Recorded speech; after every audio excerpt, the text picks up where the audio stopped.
Hey, it's BGV and welcome to the GV stream. Whoa, this is orange. What up, y'all? It's me, GV, in the new house, and it's the first stream of the new house where we will be playing the Elder Scrolls 4 Oblivion Remastered, basically grinding up some skills because I want to 100 all of the skills, get 100 in all of the skills in order to get all the master quests for the skills.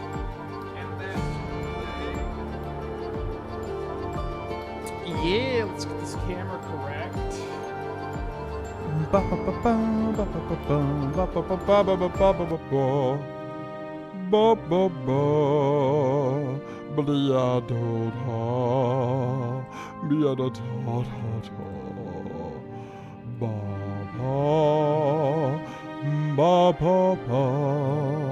Okay, hopefully the chat works correctly. We are in a brand new house with a brand new internet connection. So hopefully everything's good. This is a little washed out here, this brightness. What's up, Spirit? What's up, Ghost Stories? How's the new house set up? Good. I mean, yeah, basically just been nonstop getting everything ready. Currently, it sounds like the echo's better. Echo. Sounds more muted. I have like a cloth in front of me and then a big divider over here, which I probably need to cover with some cloth to mute it a little bit more. Something above would be good, but yeah, it's really come along, basically. I need an office chair because this microphone doesn't go as low as I need it, although I could lower it like this, which is a little bit better. But yeah, this is for the 100% series, ladies and gentlemen, with Varelius. We are in episode like 130-something. So basically, the goal of this stream will pretty much be to level up some of this stuff. You can see athletics is 98, so we're super close here. Blade is maxed, block, yada, yada, yada. So I think what we want mainly is alteration. That would be good. Illusion is also way down here. Sneak? Somebody mentioned a thing, and I mentioned this in an episode, that it might have been glitched when we got the Lord Cain shield or whatever in Battlehorn Castle. Basically, because it had a light effect, it may have glitched my sneak, because the light effect itself was glitched. And I feel like that's legit. I feel like that almost might be why sneak is leveled up so insanely slow. Anyways, alteration is probably a good starting point. The one that we're doing currently is a little bit slow. So I wonder if there's a resource that will help us here. And I'm not really above doing, you know, kind of like exploits for this. Anything that's like super mega tedious and grindy. If it's something that's, you know, relatively fast, I'm not really above it. So let's see.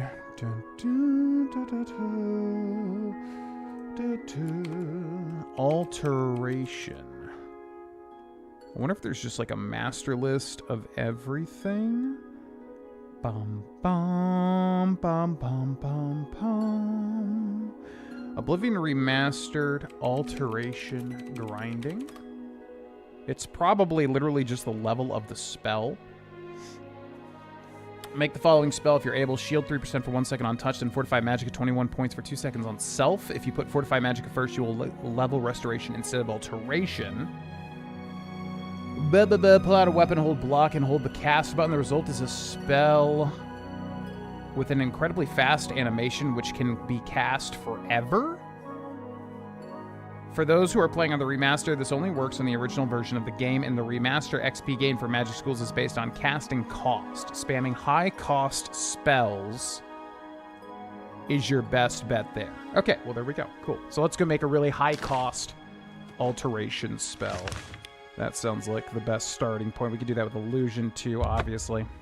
Rinse and repeat. Bum, bum. Oh, my God. Hello, everybody. Hello, everybody.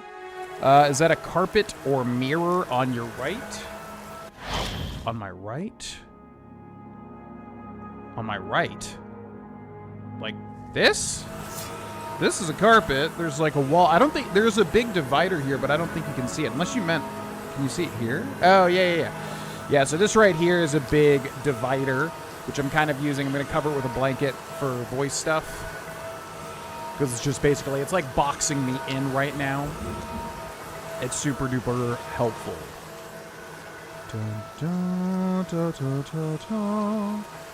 What's up, Trade Sarah? What's up, Appleton Estate?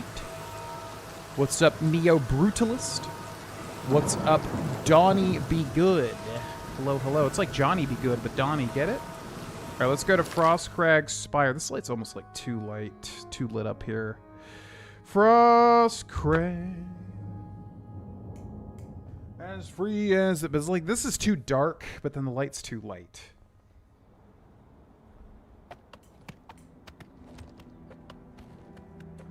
Maybe if I put it behind the actual monitor, maybe that'll be a little bit better. Frostcrag, as free as my frost crags, as free as the sky grows, Frostcrag. Alrighty, let's go make ourselves a really expensive alteration spell. What's up, Janet Jax? Welcome in. Gotta be above it. Gotta be above it. Gotta be above it. Every time, that would be a good song to mix with, I can't stop this feeling. You could kind of like do a mix with both of those. Okay, altar of spell making. So what we want is just anything that's alteration. This menu is so weird. Like, why is there even a way to, like, sort by A to Z if that's... Oh, you can switch it. Oh, I see. That's why. Okay, what's alteration? So it's like shield. We can just make a high-costing shield spell, I think. Will be the way to do it. Shield. Bo, bo, bo, bo, bo, bo, bo. What's up, Coffee Bake? What's up, Were Badger? Welcome in, everybody. We are live on TikTok, Twitch, and YouTube. And just as a heads up with streaming, now that I'm finally like somewhat set up here, there's still some stuff to do, but mainly set up here. Yeah, Kotor 2 is probably what's next. Basically, I'm just waiting for kind of a free week where I can go like, all right, let's commit to it a full month, and then Kotor 2, probably Monday, Wednesday, Friday, 2 p.m. Mountain Time is what I'll be shooting for. Just as a heads up. Okay, so 100 magicka. I need to figure out how much magicka I have total. Magicka is 269 even. So we can go up to 269, although I'm not sure if it's better to basically just spam it. Shield on self. Magnitude all the way maxed. So we can go up to 269 magicka. So if we do like half of that, we can basically cast it twice, wait an hour, rinse and repeat. So 133 would be 266. So it'll just do it. And then we can title it something. Self 100. Yeah, 133. Save changes. This menu system again is so bizarre. Name spell. Oh god, requires an alteration skill of 100? Okay, well that's not gonna work. Modify effect. Maybe let's go to like 80. What does that do? Save changes. And it still doesn't tell you like what it's gonna cost. It's so bizarre. Okay, we'll call it... Trying to think of a good name for like grinding. Alter grind? Sure. Alter grind. Bam. Name spell, add effect, create. It's not telling me it requires anything, so I think we should be good. Congratulations, you've created a new spell. Good. Then we go to magic, we go to self. It's going to be called alter grind, so it's going to be at the way top of this. So then we want to show shortcuts and put that up here. Alter grind. Then we grab that. Now let's take a look at how fast this is going to be. So if we go to character, if we go to skills, we've got alteration right there, 78. It's basically right about at 1/4 left. Now if I hit this twice, bam, bam. That's what I was hoping for. Okay, I was hoping it would increase immediately. So that's pretty good, because that's like more than 1/4 of experience for 2 casts. And then the magic regenerates relatively quickly. Now we can spam that, and then maybe work on blunt in the meantime. I'm just trying to think of like a good dungeon maybe to do. Frostcrag Spire. Because I think, didn't we find like every single place on the map? I feel like we did, didn't we? Oh, there's one right there though. What's that? Quick Water Cave. Okay, let's go try to clear that out. Yeah, lots of announcements and stuff to talk about. Yeah, Kotor 2 is the thing everybody wants, myself included. Man, alteration increasing nice already. Also, we got to work on blunt here and block. This is the part where you fall down and bleed. This is the part where you fall down and you bleed to death. I don't know what else to tell you. Light armor increasing too. God, you're hitting me. Yeah, so basically KOTOR 2 coming up. I just need a free week, pretty much, where there's not anything major going on to sort of commit to the next month, where I want to try streaming every single Monday, Wednesday, Friday, 2 p.m. Mountain Time for a full month with KOTOR, and hopefully we beat KOTOR 2 in that time to kind of get a good idea of, like, you know, what we're working with time-wise. And that's basically the game everyone's been asking for, and apparently it's really good. I mean, I don't think people like it quite as much as KOTOR 1, but I think people like it quite a bit, almost as much as KOTOR 1. So, if you would like to see that, make sure to follow, make sure to subscribe, yada, yada, yada. You know the deal. But where do these bodies go? Bandit Bowman. Don't really need anything at this point, to be honest with you. And until then, if I do go live, it'll probably just be like this, basically like a one-off stream where we're working for the 100% series, which currently is Oblivion Remastered and also Red Dead Redemption 2. Pretty much. Alteration increasing quite nicely already. That's good. Quick Water Cave. So let's go clear this out. Get some block, blunt, and light armor. Ideally sneak, but again, sneak just feels glitched, man. I don't know.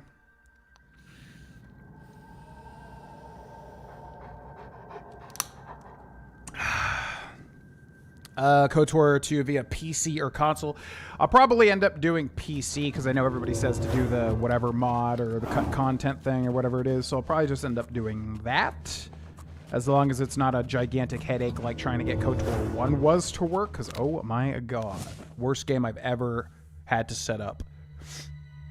What's up, Mark? What's the release schedule for the new Patreon series looking like? Already looking forward to episode 2. So, for anybody that's a patron, yeah, we just started Clear Obscure Expedition 33. I've recorded 4 episodes, and like I said, I already know it's going to be one of my favorite games of all time. So, if you do have $1 to support the channel with, check out patreon.com/Rovana. Sign up for the Patreon. You can sign up for $1 and immediately cancel it if that's your wish. And then just check the pinned post. It'll show you the unique YouTube channel. And there will be Clear Obscure Expedition 33 episodes coming out. What's the release schedule? Basically, Monday, Friday, Clear Obscure Expedition 33 until Baldur's Gate 3 finishes, at which point it will be Monday, Wednesday, and Friday. 3 episodes a week is the plan. But I want to make sure Baldur's Gate 3 gets finished as well. And that game is just the game that never ends. So once that finishes, then we'll do 3 episodes because I want to fully focus on Clear Obscure. What's up, Scarecrow? Yeah, looking a little bit more like Chris Pratt these days. Just a bit more. Although I think I have a bulkier build than Chris Pratt. I feel like my build when I work out is just a giant box.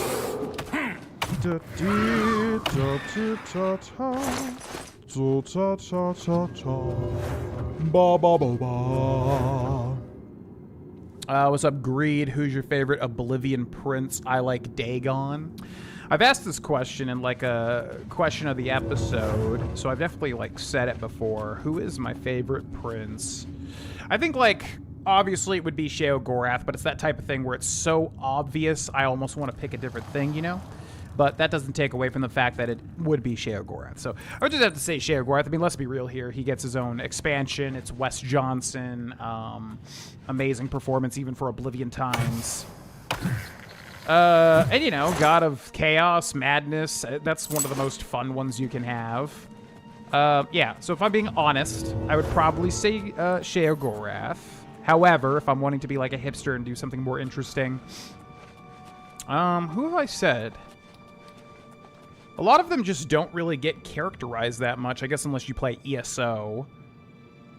I like most of them. Some of them are boring or don't get enough characterization. Who would be the second? I guess Sanguine. Yeah, it's usually between Sheogorath and Sanguine just because they're the most fun. They have the least rules. Anytime there's, like, less rules, I usually go for those types of characters and scenarios. Man, our alteration is increasing rapidly now. Look at that sneak damage. Hello! Good, and I'm just gonna block so you can give me some block. Bagara! I feel like I haven't seen you stream in forever. You're in a whole different room. Yes, I have moved. I have moved houses.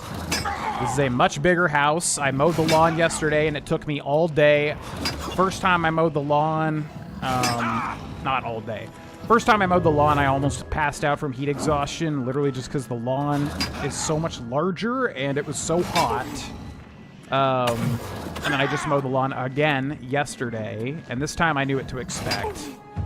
Oh, hell yeah. So it was a lot more doable. But anyways, yeah, I moved houses, much bigger office here.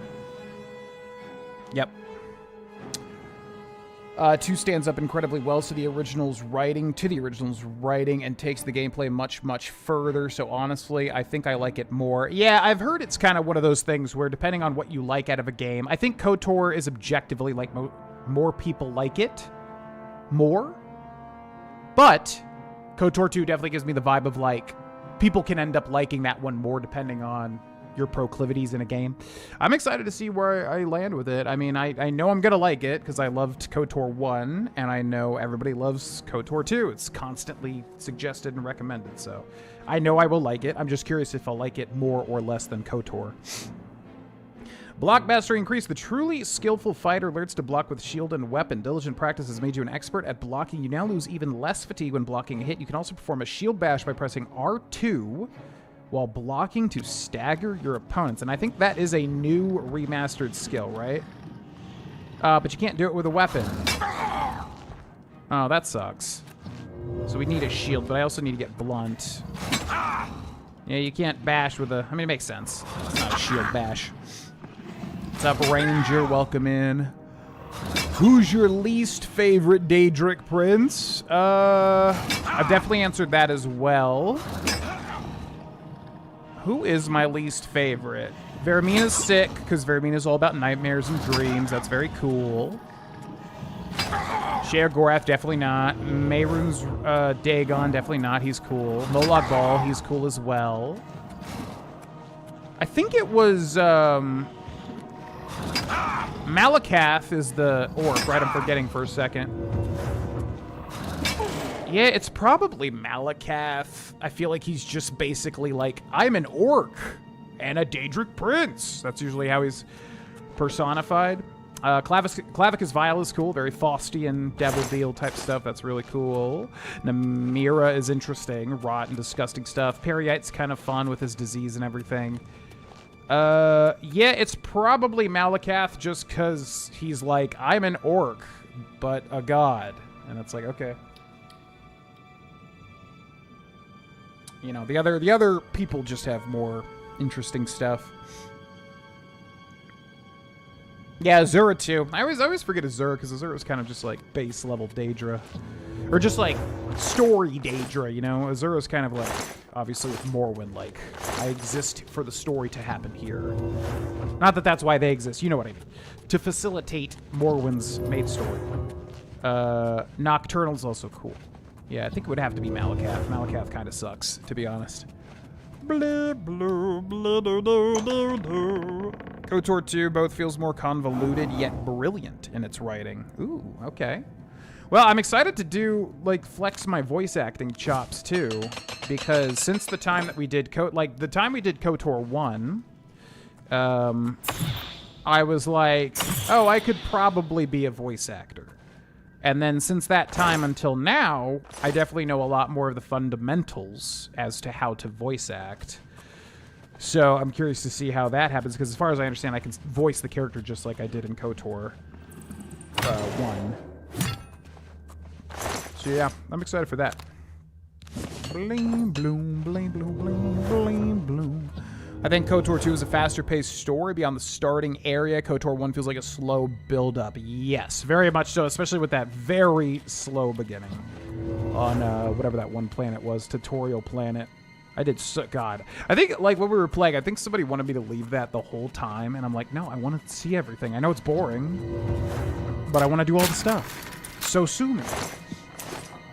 I have a memory of, like, someone just dying for me to get off that first Tutorial Planet.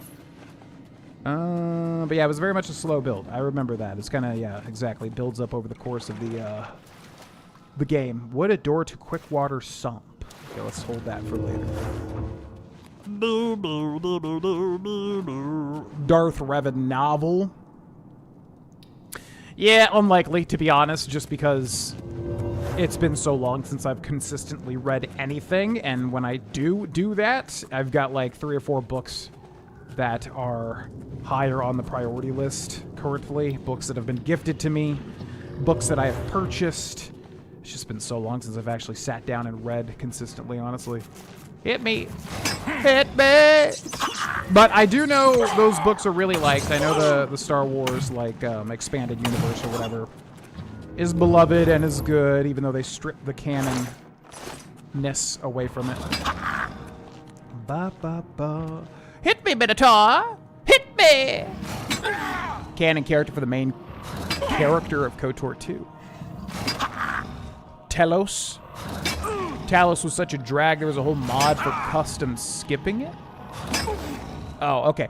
I don't know if these are spoilers for KOTOR 2, but I'm going to avoid looking at those just in case. Just because I don't know anything about KOTOR 2, to be honest with you. I know it's called, what, the old... Come on, hit me. What's it called? KOTOR 2. It's Knights of the Old Republic, the Old Sith? What's it called? It's got like a subtitle to it, doesn't it? Yeah. Yeah. The Old something. The Sith Lords? Maybe that's what it is. Knights of the Old Republic 2, the Sith Lords. Poochie, ha! Hey GV. What up? Wanted to say congrats. Proud of you both. Yo, thanks so much, Poochie, ha! And thank you for the 21 months of Tier 1 membership. This thing's like not really, I can't even see the alerts correctly. Yeah, there we go. Yeah, thanks for the membership. As usual, there's a whole slew of early videos, so if you are a member, make sure to check that membership tab on the main channel. You do get a bunch of perks. Thank you very much, Poochie-ha. Yeah, things are going super well. We just spent about $50,000 on Amazon Prime Day to get all the new stuff for the new house. A lot of good deals. I usually don't engage with Prime Day just because I don't want like an excuse to buy something, but when you move houses and downsize a lot of your stuff before you move so you don't have to ship it all and all that, then it's a good excuse to buy a whole bunch of stuff on Prime Day. So we just bought a ton of stuff. She is currently painting the bottom half of the house, and I just saw the kind of finished coat of kind of our accent wall. We're making green, and boy, does it look beautiful. And, yeah, basically just slowly but surely getting settled in. I had to get this office set up quickly for the voice stuff, because some of it's freelance, and I'm on deadlines and things like that, you know? But so far, so good. So far, so good. And thanks for the support, Poochie-ha. Poochie-ha! Oh, the starting world. Terrace, yes, Terrace. Yeah, that's why I didn't recognize Telos or Talos, because I was like... I knew I would know it when I heard it. It's Terrace. I definitely remember that. Just couldn't remember it at the time. Oh yeah, the World Cup, yeah. Unfortunately, just not a football guy whatsoever. Once again, a thing that I would get into if I just, like, sat down and actually got into it. I just, for whatever reason, I don't know. Obviously massively popular. Huge deal going on right now. It's just not a world I'm a part of. Is this just a dead end here? What's the point of this? Okay, just a dead end, I suppose.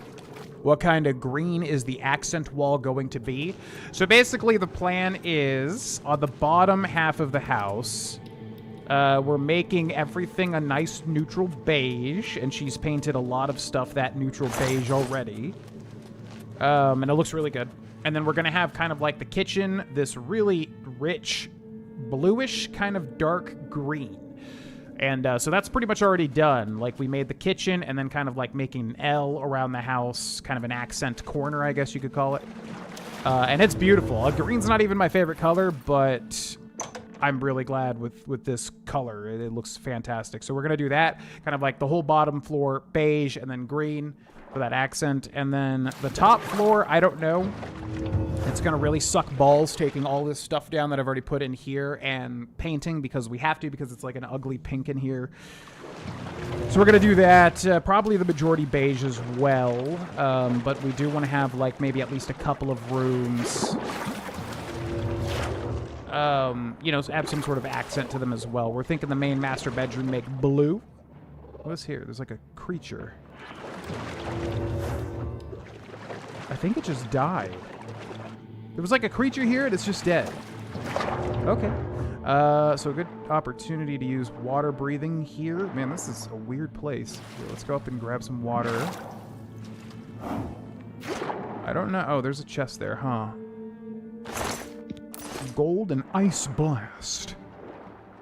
Yeah, there's some sort of creature in here, but I can't... Oh, there you are.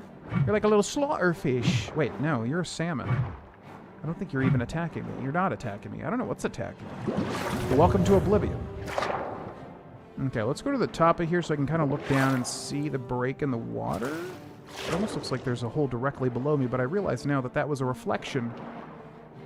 I don't know what's in the walls trying to attack me, but it's going to freaking suck trying to get out of here because this thing is going to block me from leaving. But what you going to do? I think I just got hit, actually. Oh, there you are. You're a little slaughterfish. You're a little slaughterfish. Oh, we can have a GV's common question of the stream. Did you guys watch House of the Dragon Season 3, Episode 1? I think it came out 2 days ago, but I watched it last night. Freaking hour and a half. Oh, my God. Also, I didn't realize Rick and Morty started, too, Season 9. But yeah, I won't spoil anything, but I watched Season 3, Episode 1, House of the Dragon. Pretty good. Pretty good. I think, like, I honestly feel like they should have ended Season 2 on that, and that's what a lot of people had issues with, was kind of Season 2 building up to nothing, really, and then just ending. But then this episode, they finally, like, you know, major stuff happened, so it was a good episode. I was glad to see, like, something happen, because it felt like it's, yeah, a lot of Season 2, nothing really happened that much in House of the Dragon. Then I watched the 2 new Rick and Morty episodes, and I don't know, man. Rick and Morty, for me, like, it's fine, it's good. It's just, like, I do really feel like it should have ended some time ago. So, I don't know. I'll watch it all, but I'm not particularly, like, enraptured by it, you know? Not like the old days when it was first new and hot. Man, we're going to max out alteration before we leave this cave. Not bad. Not bad at all. Okay, let's go up here.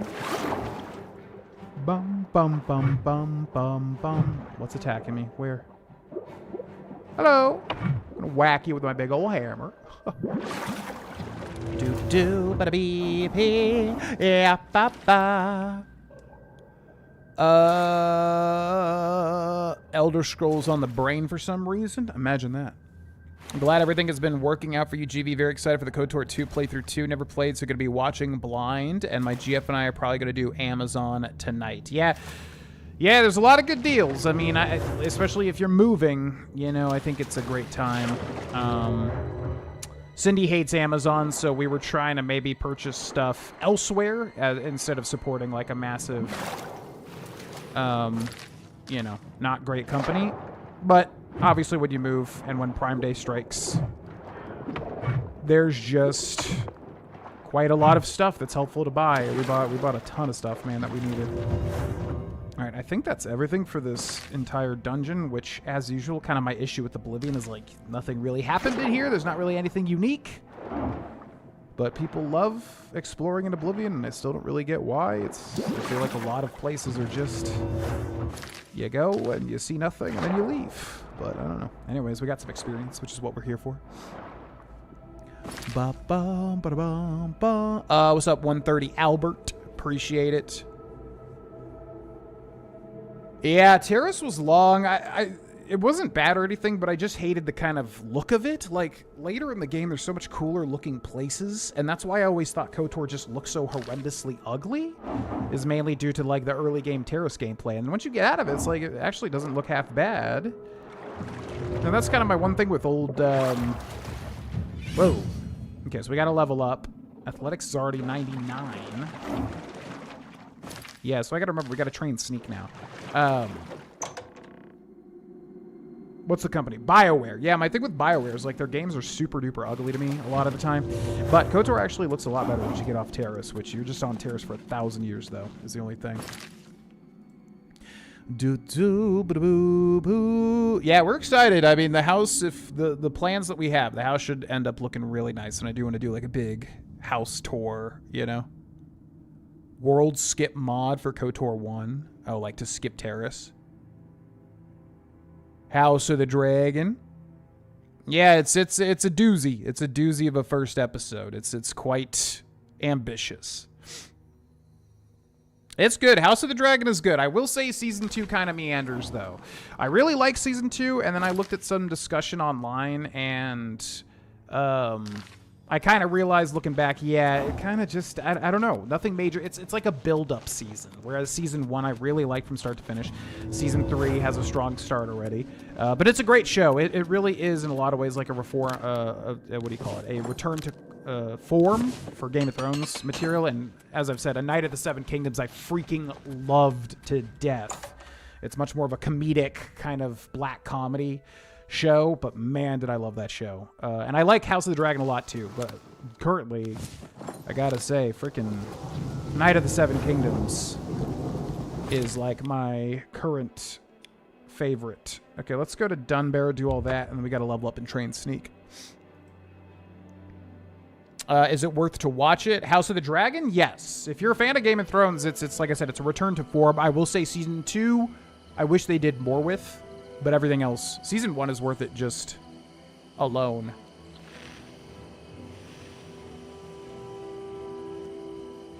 Another great start, though it's halfway over? Wait, what? I was watching on HBO, and there was like 2 episodes. It's not going to be like a 4-episode season, right? Yeah, no, House of the Dragon is a big return to form, and then A Night of the Seven Kingdoms, man, if you like really kind of like dark comedy, it's a hard show to even describe because it's comedic, but it's also like incredibly serious and dark at points too. That finale, oh my god. But anyways, I definitely recommend both. I loved A Night of the Seven Kingdoms from start to finish, and House of the Dragon is your more typical Game of Thrones style, but it's also good. Yeah, it's definitely good. Is the arena still busted? Yeah, as far as I know, never fixed. Isn't that great? Let me make sure our let me make sure that yeah, okay. I want to make sure the chats were okay, is what I'm saying, is what I'm trying to say. All right, so let's grab our gold in here, and we're going to level up, and I got to remember to train Sneak after this. So we're going to sleep for 24 hours would be 6, 5, 4, 3, 2, 1. Bam. That should be good.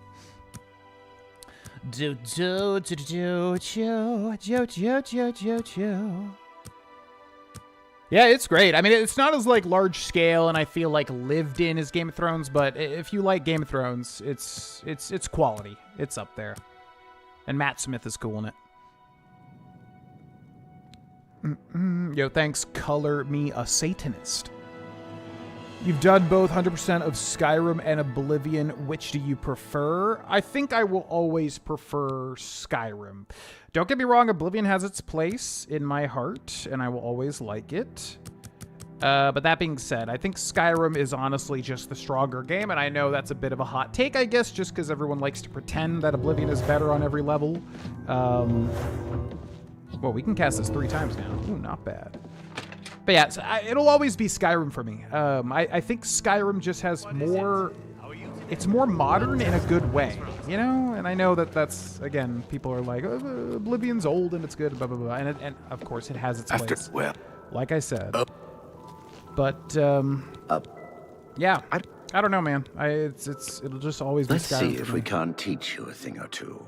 Where's seeing the you. sneak trainer?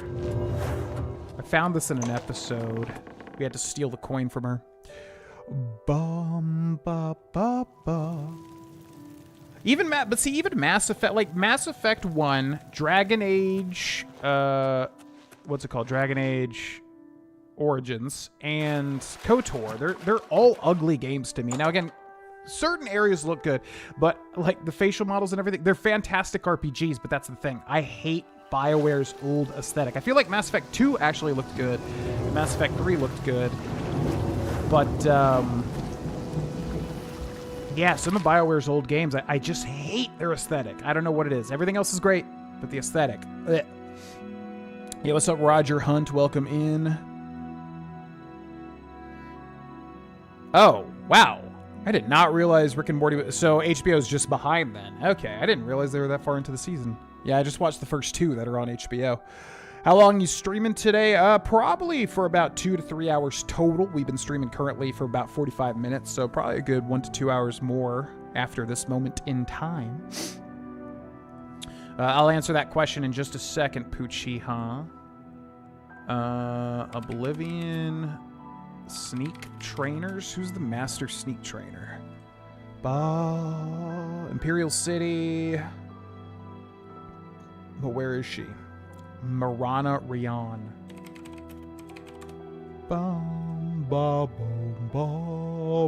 She's an Imperial agent? The hell? Yeah, but where is she? Sleeping from in the Temple District. Okay, she's in the Temple District. Temple. Marana Rion! Bit of a night owl, sleeping from 6 a.m. to midday. Okay, so we should be good there. How are the fur babies doing? Yeah, they're doing good. So currently they're staying with my folks. Because basically we want to paint as much as we can until we get them in, because they're just going to mess with the paint pretty much. They're going to make painting a little bit more challenging. So once that's done, we're going to bring them over and introduce them to the house, which they haven't even done yet, really. But everyone's doing good. We do have Lawrence in the house, the chinchilla. Oh, there she is right there behind me. So yeah, Lawrence is here, the snake is here, but we need to get the cats in once we're kind of done with the bottom floor, painting-wise. Did you ever try ESO? Yeah, a bit. Not much. Not much enough to say that, like, I really did it, but... It's my pleasure. Yeah, a bit. Like, I would like it. It's just the MMO thing. It's basically, it just boils down to that. Let's see if we can't teach you a thing or two. I'm not somebody that likes MMOs. It really just boils down to that. Bam, bam, bam, bam, bam. Okay, sneak increase to 82. Times train this level 5 out of 5. Good day. Goodbye. So we're good there. We're about to max out alteration too.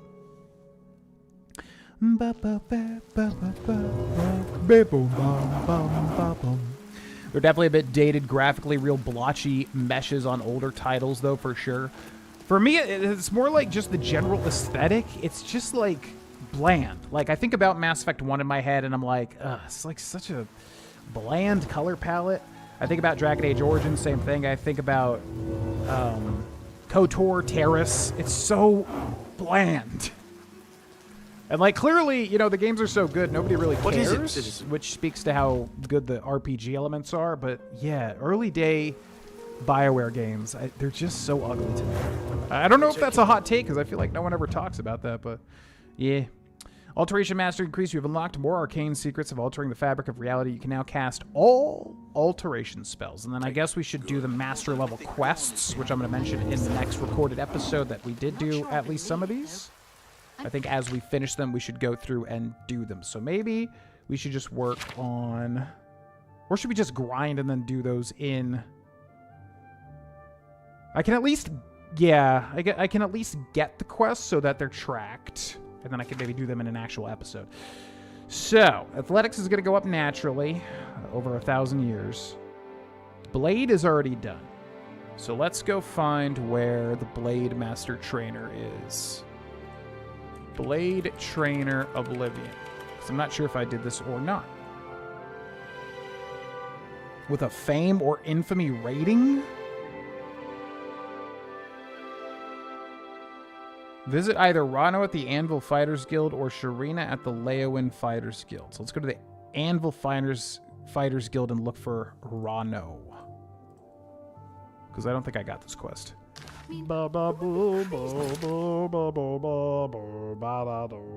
Actually, let's go make a illusion spell too, so we can start working on that high cost illusion spell.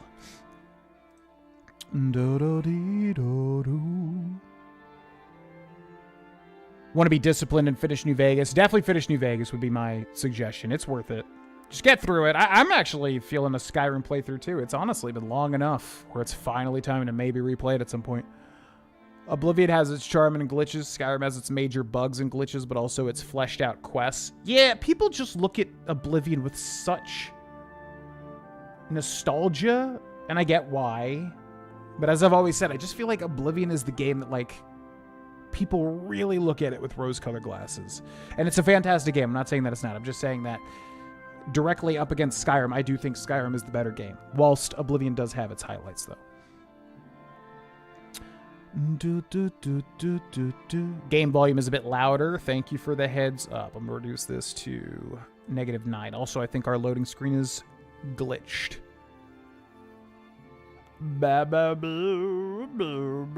Yeah, I just can't do MMOs. I want to play Final Fantasy 14 too, because I'm a massive Final Fantasy fan. I think this is glitched, so I'm going to quit out. But it's just the MMO thing. It's just that quantity over quality. And I know people love FF14, and I know people love ESO. But it doesn't matter, because how MMOs are designed are just that, you know, go get 1,000 eggs, go do this, go do that. I just hate fetch quests like that, and that's like the bulk of it, because you have to design it that way, because you have to make, you know, a giant thing of content so that people are always playing it. Which I get. It's just not my preferred style. I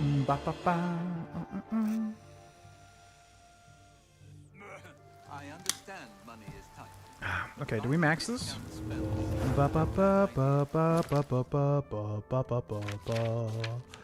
Major skills. Yeah, let's go find Blade. Actually, let's go to Frostcrag again. There's a master leveled magic quest. I thought it was expert only quests. As far as I know, in Oblivion, once you get every skill to like 75, nobody can train you higher than that. So then you need to like go to an expert trainer, and you have to like get a recommendation to go find the master trainer, which can train you up to 100. And then each one of them has a tiny little quest to do. And I don't think I've ever even like fully done those. I think I always kind of writ that off as like, well, you know, it's one of those bullshit things. So for this playthrough, I actually want to do it, which is what we're doing here. Okay, so we just need a high cost illusion spell, which is what? Like Chameleon? I mean, that's got to be illusion, right? So let's do Chameleon on self, magnitude maxed. We know we have a maximum mana of like 269 or higher now. So we should do 135 times 2 is 170, 270. So actually, well, we'll probably have that. So I'll do this. Save changes. Requires illusion skill of 50. Yeah. So we got to make this lower then. Let's do like maybe 3 seconds. Illusion skill of 50. So let's bring this down to like 70. Save. Illusion skill of 25. Okay, how about 50? Okay, how about 2 seconds? Perfect. Okay. We'll name the spell. We call the other one Alter Grind, Ilu Grind. Bam. This menu is just so bizarre to me. Create. It's like they didn't even do a final pass. It almost feels like it was designed by AI. It's so bizarre to me. It just doesn't like... There's certain buttons that don't even appear on the UI when you're creating the spell. Okay, so then if we go to alteration, it's still maxed out. Good. Then I need to go to magic, and I need to go to self, and I need to find Elu Grind, which sounds like Elumize from Pokemon. Elu. There. Show shortcuts. We're going to put it up here. Bam. Grab that, and then we can spam this to level up illusion to 25, I guess. Do do do do do. Babo ba babo ba ba bo ba. Tale of Two Wastelands. Yep, something I've always wanted to do. Something that perhaps one day I will do an Omega playthrough of, or maybe all the Fallout and Elder Scrolls playthroughs are just over until there's a new game that comes out, you know, in that series. Maybe we should move on to bigger and better things. But there is still a lot of stuff I do want to do, like a Tale of Two Wastelands, especially with like a good character idea, you know. So I don't know, it's always difficult. Okay, Anvil Fighters Guild. Ba ba ba ba ba ba ba ba ba ba ba. On hardcore survival. Is that an insta-kill? Like, no. Because that didn't exist back then. If you die, your progress is reset, your save file deleted. That doesn't happen. Or does it in New Vegas? I can't remember. For hardcore mode. Or maybe that's just a part of a Tale of Two Wastelands. Maybe they just have that inherently in it. Expert level quests. Or maybe there's not ones for magic and I just didn't realize it. I thought there was. I could be wrong, though. Yeah, we'll go down the list and we'll see, basically. Hey, what's up, Kez? My goodness, it's hot in the UK. It's hot here, too. Yeah, I was saying earlier, I about passed out master. from You need me? mowing the lawn. Yes, master. You need me? I chose the absolute worst time to mow my new lawn for the first time, and I almost passed out from heat exhaustion. It was so bad, and I did it after a workout, too, so it was really dumb. What's up, Rano? Rano. I'm Anvil's advanced trainer in blade weapons. Are you now? Ba, ba, ba. Yo, what's up, N7 Clovis? A lot of positive changes. I would say overall, yeah, I mean, obviously... You know, this YouTube channel was never something that was just a linear path. I think a lot of YouTubers just do the linear path. They succeed, they branch out. You know, obviously there's a lot that don't. Obviously there's a lot that quit. This YouTube channel has never, ever been one that's just been like a straight linear, you know, path to success or anything like that. But overall, where we are currently, yeah, I think we've done pretty well. I'm excited for the future. And I always want YouTube and streaming to be a part of my life. I know a lot of people, given the downs that this channel has experienced, would just quit and walk away. And I've obviously considered that at certain points. And there was a time where I was going to just straight up do it when I made that one video. But thinking about it a lot, it's just like, I do enjoy it when I don't have any sort of expectation whatsoever. And I think that's the tricky part, is not to have any expectation. So, I don't know. Yeah, just trying to be in the moment these days, I guess. Anyways, I need further training even though I don't. I certainly can't teach you anything more.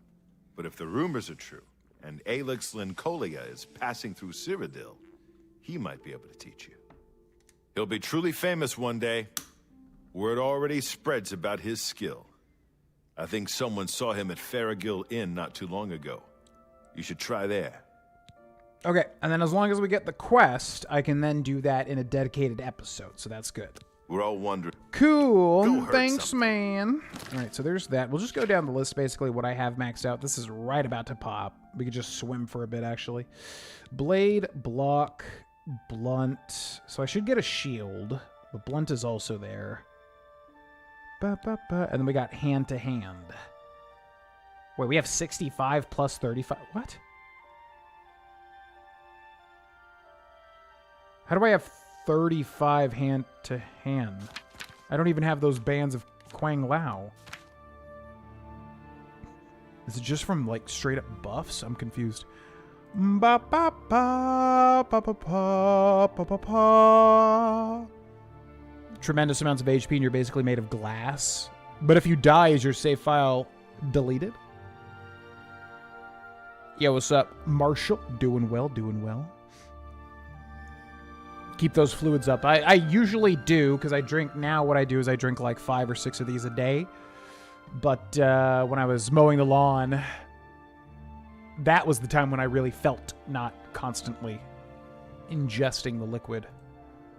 Ba ba bo. Watching your Let's Play on Skyrim, and it's good. Well, thank you for watching. Ba, ba, ba, ba, ba, ba, ba. What kind of class are you doing this time? This is for the 100% series we've got going on currently at youtube.com/Scrollvana. We are doing, we're on episode like 130 something, so we're deep into the playthrough. So it's basically just an all-rounder because, you know, eventually you just max out everything, just like with Adronach for Skyrim. So, yeah, what he started out was like an Imperial Warrior kind of guy, but, you know, when you're doing 100% playthrough, you just do everything, so eventually you just start maxing out all the other stuff. So right now we're focusing on Blunt and Shield, I guess. Block and Blunt, mainly. Wait, no, my hand-to-hand was maxed out. I'm confused. We literally maxed it out, I thought. But then if I go to character and if I go to major skills and hand-to-hand, it says that I have 65 plus 35. And I don't even have the perks. And I always forget how this happens. It should still increase. Did I just never, like, switch to hand-to-hand? Huh. I guess we could find an expert trainer and see if they say something. Ba, ba, ba, ba. Hand to hand. So where we got expert trainer, journeyman up to level 70, hangs out in the Imperial Bridge Inn, found wandering castle Cheydinhall. I don't really want to track that person down. Let's view where the Imperial Bridge Inn is. Ba, pa, pa, pa, pa, pa, pa.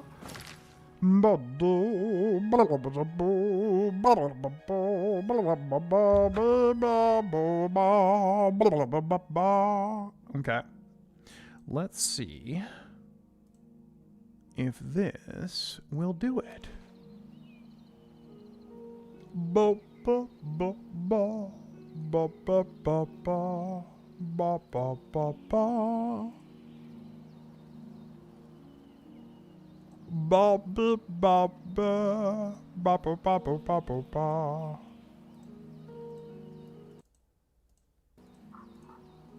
Okay, yeah, because I thought we maxed out hand to hand. Maybe it's just that we got to 100. Huh. There's never any permadeath in Fallout survival modes unless modded or self-enforced. Yeah, I just like those Iron Man modes where it's like if you die, your save file just gets deleted. I don't usually do them because I probably drive myself insane, but I like the idea of everything being on the line. I just would have figured, I guess, for like Tale 2 Wastelands, they might have just been able to like add that in if you wanted. So you try to make it basically all the way through Fallout 3 and New Vegas without dying, which would be crazy. Hello. So I think it's, is it you? A pleasure to... Is it you I'm looking for? I'd like to invest 500 gold in your shop. I would gladly... And then, training. You should consider going to Bruma and talking with Helvius Cecia. He can teach you more than, well, probably anyone. So that's glitched then. Goodbye. God, the glitches in this version of the game, man. So that's glitched, right? Because look, hand-to-hand 100. It says that I have 65 plus 35. So it's like it's thinking that I have the Bands of Quang Lao equipped, which I do not. They're in storage. And it's also showing that I don't even have, like, the master level. But I do, because she would not tell me that I can go train from the person unless I had above, like, 70 or 75. So it's just glitched or something. That's annoying. But as long as we complete the quest, it's whatever. Okay, so we got that quest. Let's go find the heavy armor guy now. Bum bum bum bum bum bum bum bum bum. Heavy armor trainer Oblivion. Who do we got? Master level. Oh, the best defense shop in the Imperial City Market District. Well, that makes it easy. Okay, let's go find him. Ba-da-ya-da-do-da-dee. Game changer, annoying in 4, but fun in those. No fast travel. Yeah, I was surprised by how much fun I had when we did that for Skyrim with that one Dark Elf character. That was actually fun. Okay, Market District, and then the best defense. If I haven't subtly convinced Spirit to play Dust by the end of the stream, I have failed. I think Spirit is tussling with finishing New Vegas first. If I know anything about Spirit, and I play Magic the Gathering with him every week, 12 hours will be 10, 11, 12. Then I think he's going to want to finish New Vegas And then maybe branch out from there is what I would bet.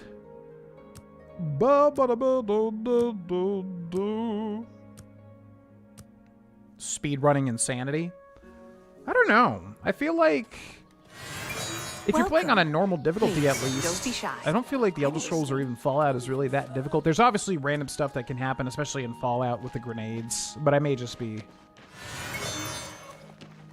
downplaying certain things. But like the Elder Scrolls, I feel like I could play it on normal difficulty and literally never die, unless I just fall to my death, which would be the likely death. But where's the best defense? Must be on the other side. We also want to not jump. We want to just run, so we increase athletics to 100.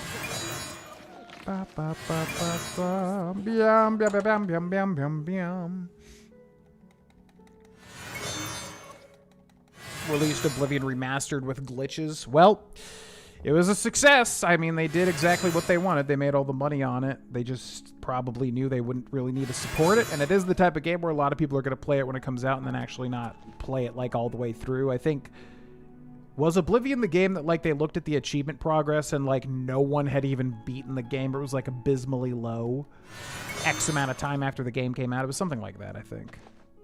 Okay, I think it's this guy. I'm Bernardo. I handle the... Great. I'd like to invest gold in your shop. I would... Coral Gray Fox, he does train, right? Training? I can show you some new things. Oh, he's a journeyman. Why did it tell me to go to the journeyman? I need to go to the expert. Blah, blah, blah, blah, blah, blah. Oh, I think we did this one. We might have done this one. It says after speaking to a journeyman, but it's usually an expert, isn't it? That takes you to the master. I mean, that would make more sense. Okay, so we got heavy armor. Bum, bum, bum, bum, bum, bum. Okay, so what color is blue? Blue is advanced 0 to 70. So we must have done this already, and I remember the silver pitcher and all that too. Yeah, because it is Varnado, which is this guy. You want... Bum, bum, ba, ba, bum, ba, ba, bum. I can show you some new things. Good day. Bye! Okay, so we must have done that one already, and I just do not remember it. Bum, bum, bum, bum. Illusion mastery increased. As a new apprentice of illusion, you know what is and is not real, and how to fool the minds of your opponents. You can now cast apprentice-level illusion spells. Absolutely love the illusion icon there with the little nautilus shell in the head. So cool. Okay, so let's go make a higher-level illusion spell now that we unlock the next tier. So we can start ranking that up quicker, too. Do, be better do. Have you tried Skyrim without dragons by leaving the dragon stone in its chest? No, I'm trying to, but you can never complete the main quest, right? I mean, it's just Skyrim literally without dragons flying around. No. Yeah, I don't know. You know, people, I guess, have always hated on the dragons. I never really minded them if you have, like, a decent setup. You can just farm their souls, and I really have always liked the Words of Power and everything, so... There's not really a universe where I would want to play Skyrim without the dragons. It's an interesting thought. But also, I don't think it's one that I really necessarily need to do, you know? Okay, so let's do like, maybe like 4 seconds there. Well, it requires illusion of 50. So how about that one? So we can do that one. How about that one? Requires illusion skill of 50. No. Okay, so then what if I do... What if I do like 4 seconds, but then go down to this? So what would this have to be? It's always tricky finding like the right thing. I think we'll just go to 100 and we'll go to like 3 seconds. Or 2 seconds. There. And we'll call it Illu Grind 2. Which I hate having a number in the name of a spell. But also, it's just going to be easier. Okay, show shortcuts. Put you there. Grab you. And I think that's better. Now we have to basically do this until 50.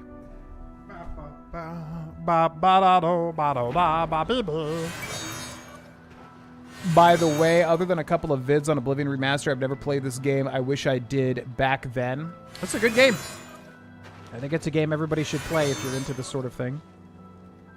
But, as I always say, I do prefer Skyrim if I'm being honest, you know? I'm just being honest. Okay, hand-to-hand heavy armor done. Speechcraft. Okay, armorer. I think we need to find the quest for this one. Armorer. Bum, bum, bum, bum, bum, bum. So we need to go to Rashada or Rosan. Oh, Rosan. I know who you are. I know who you are, Rosan. You have a sitcom way back in the day. Do.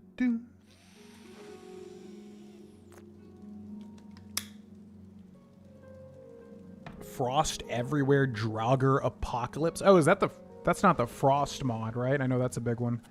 And then they added that to Fallout 4 too, didn't they? Okay, 12 hours is 9 a.m., 10, 11, 12, 1. And then let's go to Rosan.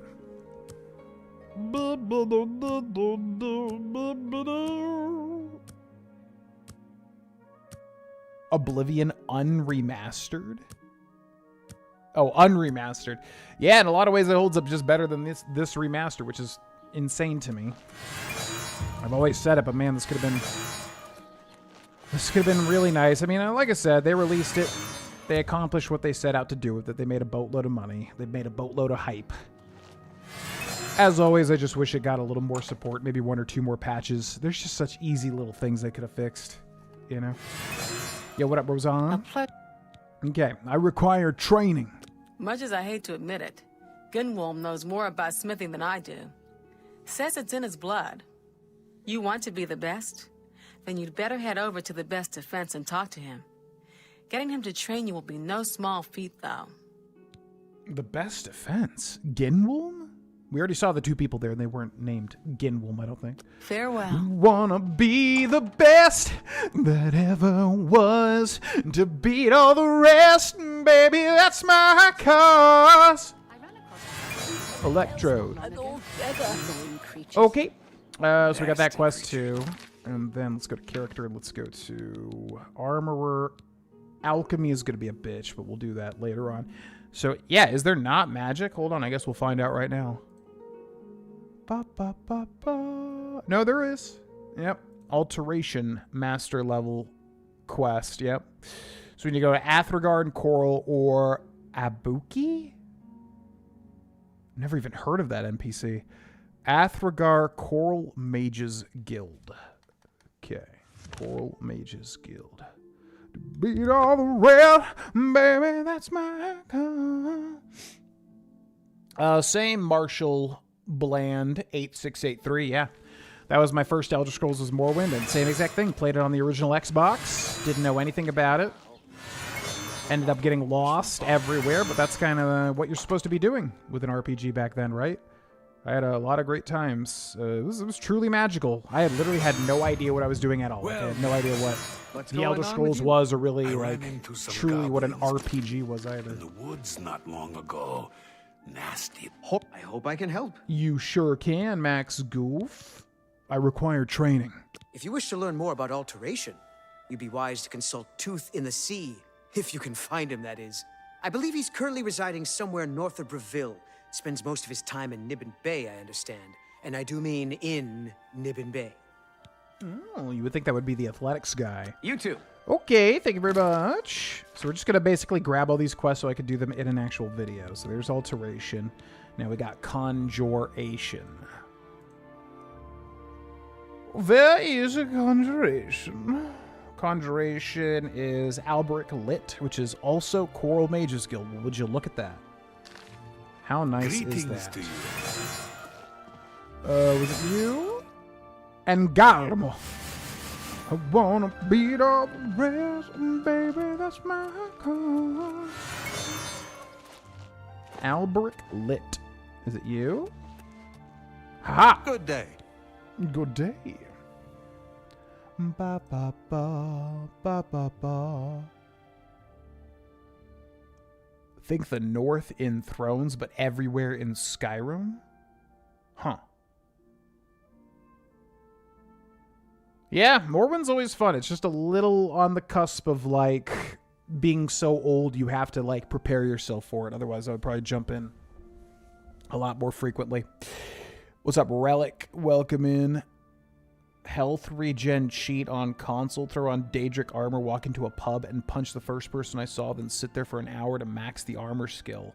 I didn't even know about Umbra in, like, the mountains next to Balmora. I didn't even know about that for the longest time, I think, until I streamed it and somebody mentioned it. I require conjuration training.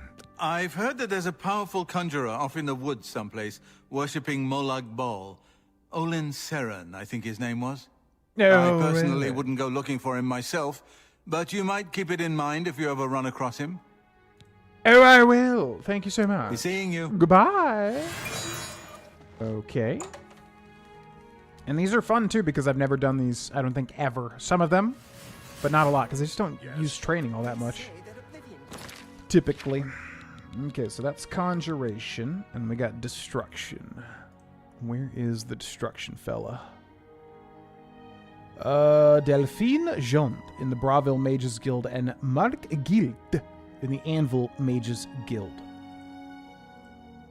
So let's go find the Anvil Mages Guild. Ba ba ba ba ba ba ba ba. What's up, Relic? Greeting from South Africa. One of the accents that is super duper unique and interesting to me, the South African accent. Which I guess there's probably multiple versions of the South African accent, huh? But at least the one that's in, like, movies and stuff that you always hear. Probably one of the most interesting accents out there.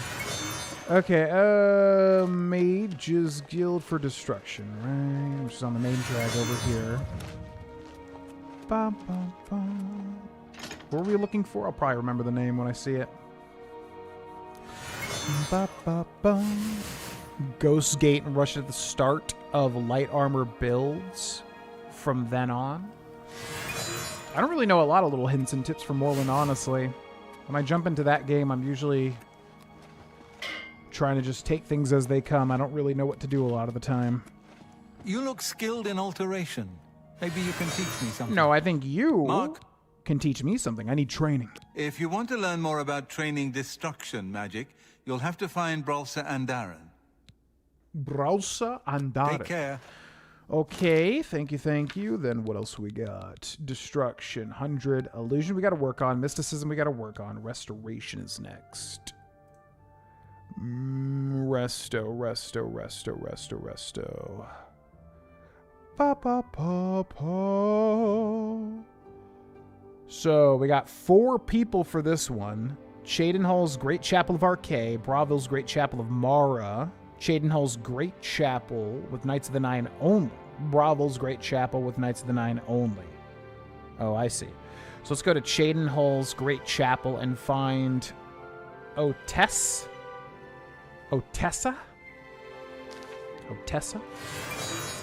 Cheydinhall. Ba ba ba ba ba ba ba ba ba ba. Being picky, but could you try turning your mic up in the mix? Game sounds about right, but you tend to go quiet when speaking. Yeah, no, don't worry. I mean, like I've always said, I genuinely would prefer people tell me when the mix is off. What's weird is, like, I usually have to, my interface is so sensitive that I usually have to turn it lower. I'm actually surprised that I have to turn it higher here. Cheydinhall. But yeah. Yeah, I wonder why that is, because that's really loud. I mean, actually, this is good, because it'll show me the levels here for maximum green. Yeah, because this is way louder than I typically ever put it. If I put it this loud, and if I start... Yeah, it's clipping a tiny bit. Hold on.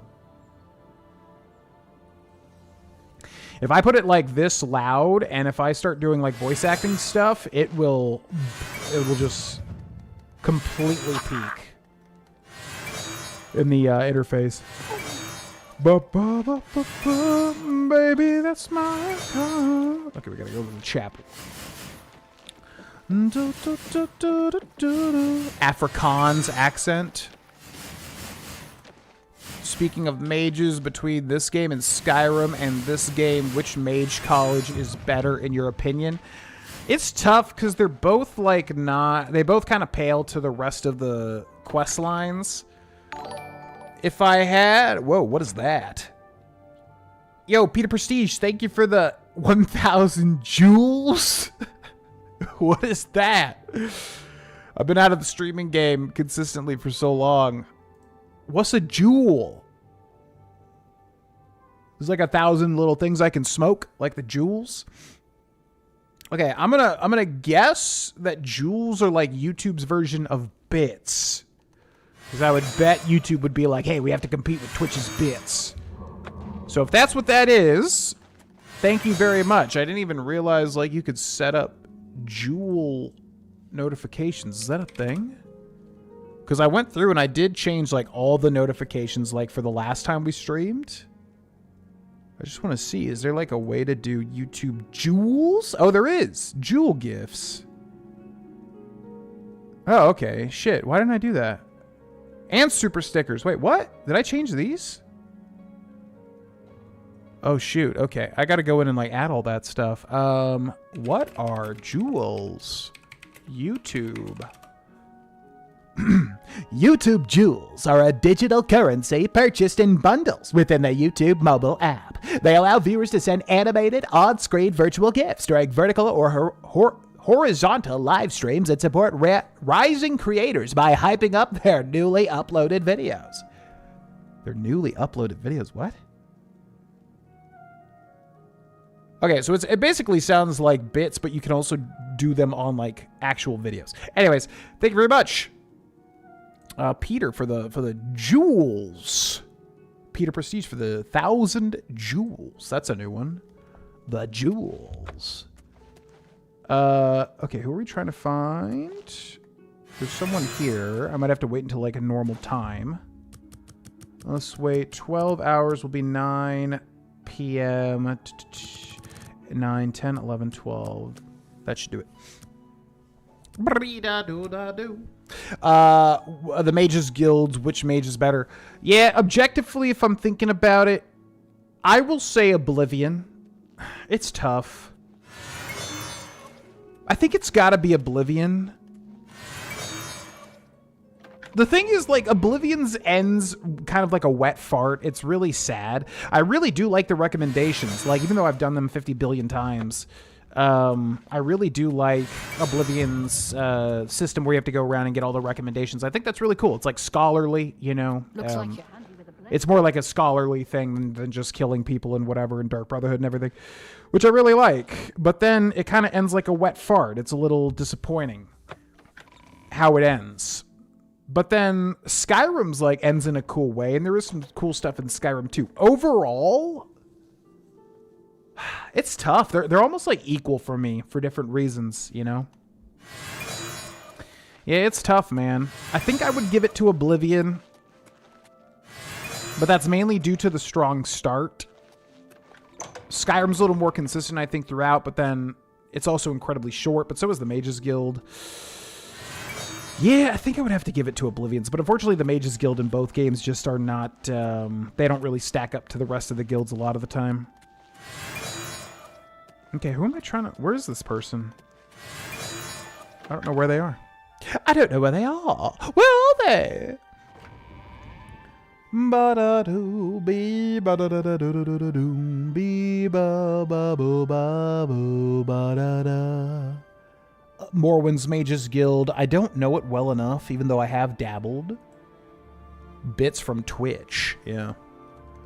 Yeah, what's up, Soul Stare? Welcome in. We grinding some skills. Oh, I don't know where this lady is. Well, who is this person? Restoration. Oh, Tess in Chaden Hull's Great Chapel of Arcade, but she ain't over here. When does she show up?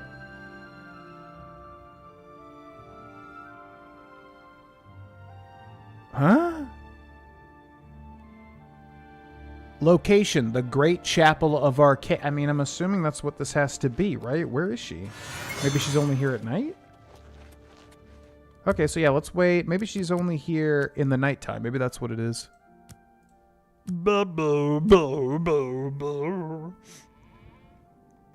Oblivion Mages Guild gets the tone down perfect. I just wish you were forced to use magic. Yeah, that's honestly a big thing that I agree with. Okay, it's gotta be you. You too? Ganradhel. I train dogs. And people. Prefer dogs. Where is... People. Yeah, okay, enough. Where's this... What do you train? You've got a lot to learn. Acrobatics. I need some training. If you require further training, you might consider venturing into the mountains in the north of Cyrodiil. Erin's camp, specifically.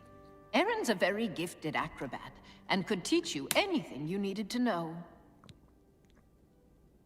Did we already do that quest? Huh. Goodbye. Where is this woman? I'm so confused. I don't know if she's just... Okay, let's wait until, like, straight up night. And then if she's not here, I guess we'll have to go find the other one. Tone down perfect. I just wish you were forced to use magic more. Yeah, I totally agree. Yeah, the tone is great in Morwin's, or in Oblivion's. It really feels like you're a scholarly, you know, person trying to rank up through a college or whatever, or the school. But yeah, that's one thing that I really wish is that if you're doing the Mages Guild, it has certain checks. And Morwin does that, but I don't like just the flat checks. I don't know how to do it in a way that makes sense. But it is very silly that you can just go through Mages Guilds without ever even casting a spell, really. You know, it doesn't make much sense. And then you become the literal Archmage. Grander, diverse with more going on, opposingly. Yeah, I do like Skyrim's Mages Guild feels a little bit more crunchy, like a little bit more interesting overall, but it's also shorter, I feel like. Okay, where is this person? I'm so confused. So let's go to Braville's Great Chapel of Mara. We're looking for Mars. I don't know where this person is here. Bizarre. Maybe it's like only a very specific time. So we'll go to Braville. That's fine. Ba ba ba ba. Yo, thank you very much, Relic, and thanks for watching. 10 a.m. to 8 p.m. Well, we waited that whole time, and they did not show up. So I don't know if they're glitched or maybe they died or something. Finding spell vendors like this. Yeah, we're just trying to find the restoration trainer that is at expert so that they can take me to the restoration master trainer. But they were not here. I feel like the chapels are being weird in general. Oh, maybe it like switches when you have Knights of the Nine. Because this person's not here either. 12 hours would be 2 p.m. Let's see if they show up here.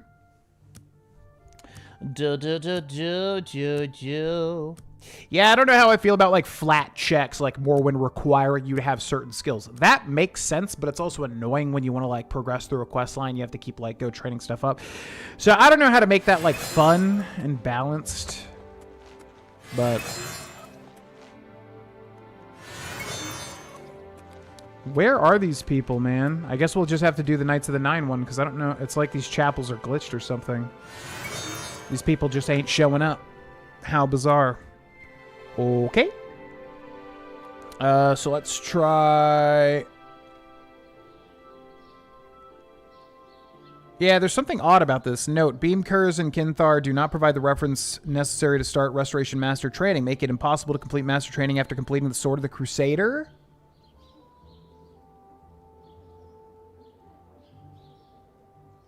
Wait. Beam Curs provides the Master Restoration quest once your restoration skill reaches 70. Okay. Oh, this is so weird. So I guess what happens is when you have Knights of the Nine, it changes this, and you have to go to one of these two new people, and then Remaster changes it so that one of these two new people does give it to you. Yeah, they replace them. Okay. Okay, so when you have Knights of the Nine, it replaces two normal NPCs. So we have to find Beam Curs. Found sleeping in the chapel hall every night between 12 a.m. and 6 a.m. So if we wait 12 hours, we should be able to find him there in the chapel hall. How bizarre this is. Huh. Do. Oh, your laptop will absolutely run Morrowind. I think literally a toaster could run Morrowind. You're going to be fine. Favorite city, town in Oblivion? Core with the Anvil at a close second. Mine is always Cheydinhall. I love the name of it. I love the look of it. I love everything about Cheydinhall. And the Dark Brotherhood ties, too. Yep, easy answer for that. Where is this person, man? Okay, so he's got to be in here. Chapel Hall. Include all skills and dialogue in the same way Fallout 3 and New Vegas did. Yes. I don't know why they never did that. It's so frustrating. Like, it's almost like Bethesda is allergic to making their RPGs actual RPGs sometimes. Totally agree. Evening. Yep. I would love that. Ooh, a dead root. No use for it now, but... Okay, here he is. Welcome, Divine Crusader. What's up? Sorry I wasn't live, so I didn't see your reaction. Oh, wait, you did it, like, for a video? I hope I haven't been missing those if people have been doing that.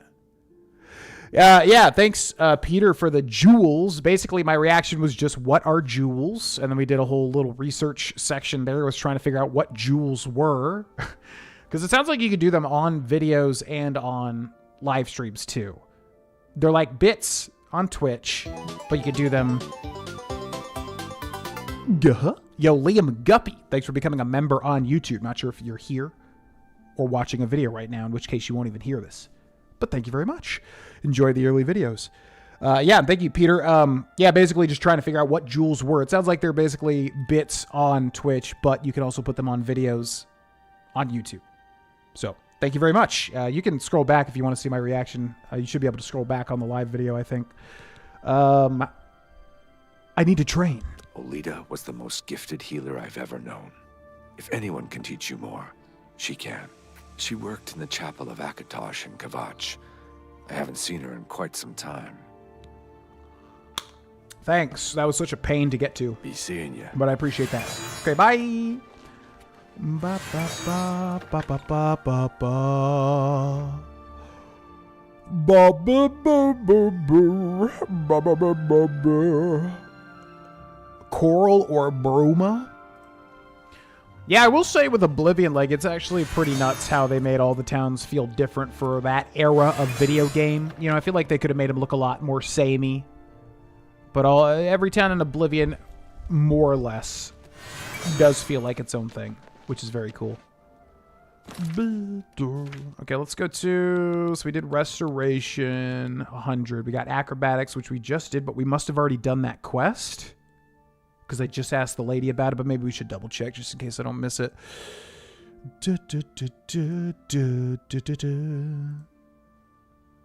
Okay, acrobatics. Srava and Gendradel. Well, we did just talk to Gendradel, but I just don't remember Torburn, Aaron's camp northeast of Cheydinhall.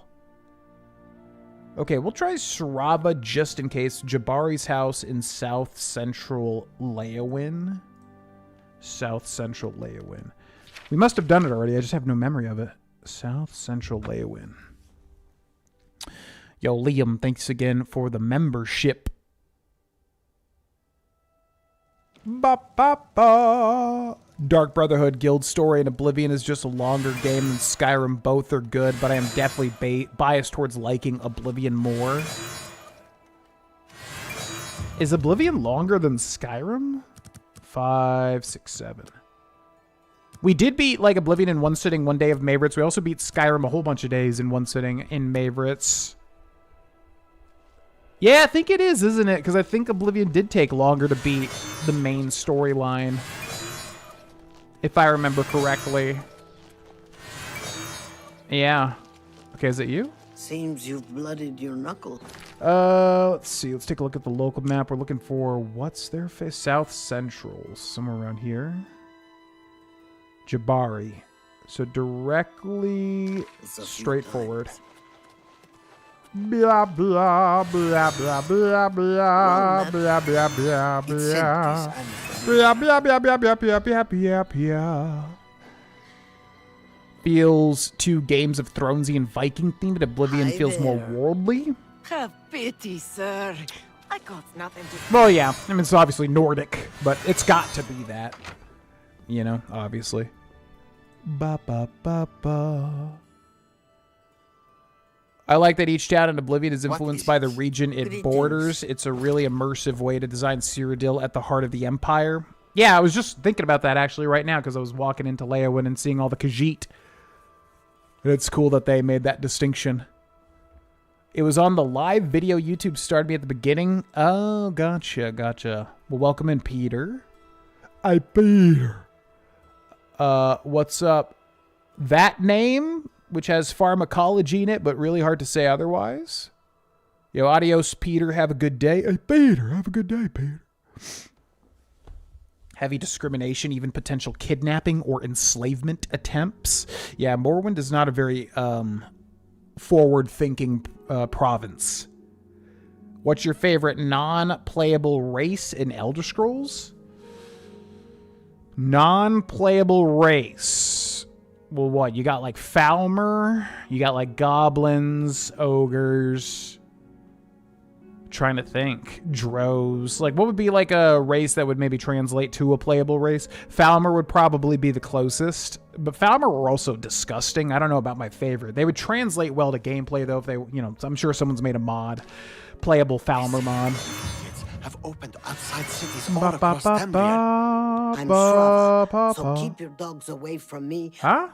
Training. I can't teach last time. Oh, that's weird. I literally thought, I don't remember doing the acrobatics training quest. But I asked the other lady, and she told me about the quest, yet I didn't get the quest message. So I said, well, let me double check and go to the other expert trainer and just see. But I was like, that's a waste of time. I shouldn't even do that. But it was not a waste of time, because we did get the quest from talking to her. That's so weird. Bye. Bye. Okay, well, I'm glad we did that. Cool. Yeah, I'm trying to think playable races. Well, the sea elves that I've heard of in ESO would probably be my favorite, but I've never like seen them or played that part of the game. They're in ESO, right? Because I've never really seen like a picture of them. But yeah, the sea sea elves, that would absolutely be my favorite. Outside of that, I'm trying to even think. I mean, you got the Dwemer construct type stuff. I'm probably forgetting a really cool one. Oh, Daedra. Yeah. I guess it would be Daedra. Kind of just like summoned demonic entities. That would probably be my favorite. Yeah, unless I'm forgetting like a major one. All right, I'm going to make a save. I've got to go to the bathroom and get some more water. I will be back. Now's a good time to follow the stream or subscribe if you have yet to. And then we'll catch up with the chat as well. BRB, folks.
All right.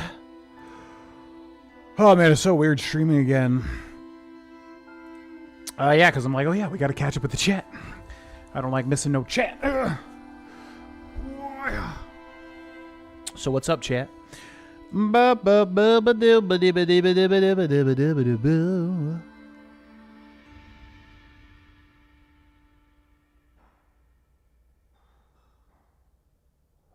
The Drow, yeah, the Drow are cool. I mean, I'm thinking of like races that you could actually like play as, maybe. Like Drow are big spider crab things. Feel like you couldn't really play as them, right? Dwemer, yeah, we just don't know enough about him outside of the one guy, you know. Thalmor, an organization more than anything else. Aldmeri Dominion. Yeah, the Thalmor is like what'd you call it? Like a faction. Gnomes, that would be fun, or like halflings, yeah. Ooh, tieflings, I guess it's a little bit like Daedra. Yeah, because tiefling's definitely my favorite D&D race. Jellyfish-like skin and master storm magic. Yeah, I'm all about the sea these days, that's my thing now. So I would definitely say sea elves would absolutely be my favorite. I just don't really have any experience looking into it. I know they're like a thing in ESO, or at least talked about. Would I play as a Dwemer? Probably just because it would be new. If they added a new race in Elder Scrolls 6, which they should, if it's possible, it should be Dwemer, and then yes, I probably would play as it just for a new experience. Yeah, the one Dwemer. Yep, spider fat boy. The slowed Akavirian aliens. Not a big fan of the aliens. They're kind of just high elves the first high elves. The slowed, I forget what they're like the big slug guys, right? And then Akaviri, I don't really know much about. Akaviria. The Afrikaans accent. No, just that if it's the one I'm thinking of, like in movies and stuff. Just that it's cool. Proto-races, the Medes, which became the Bretons. Atmorans, which became the Nords, and the Chimer, who became the Dark Elves. And that is too deep lore for me, as thus I am not the lore guy. Skyrim would feel more interesting for another playthrough with some mods. I know you don't like mods, maybe like let the patrons pick from a list or something.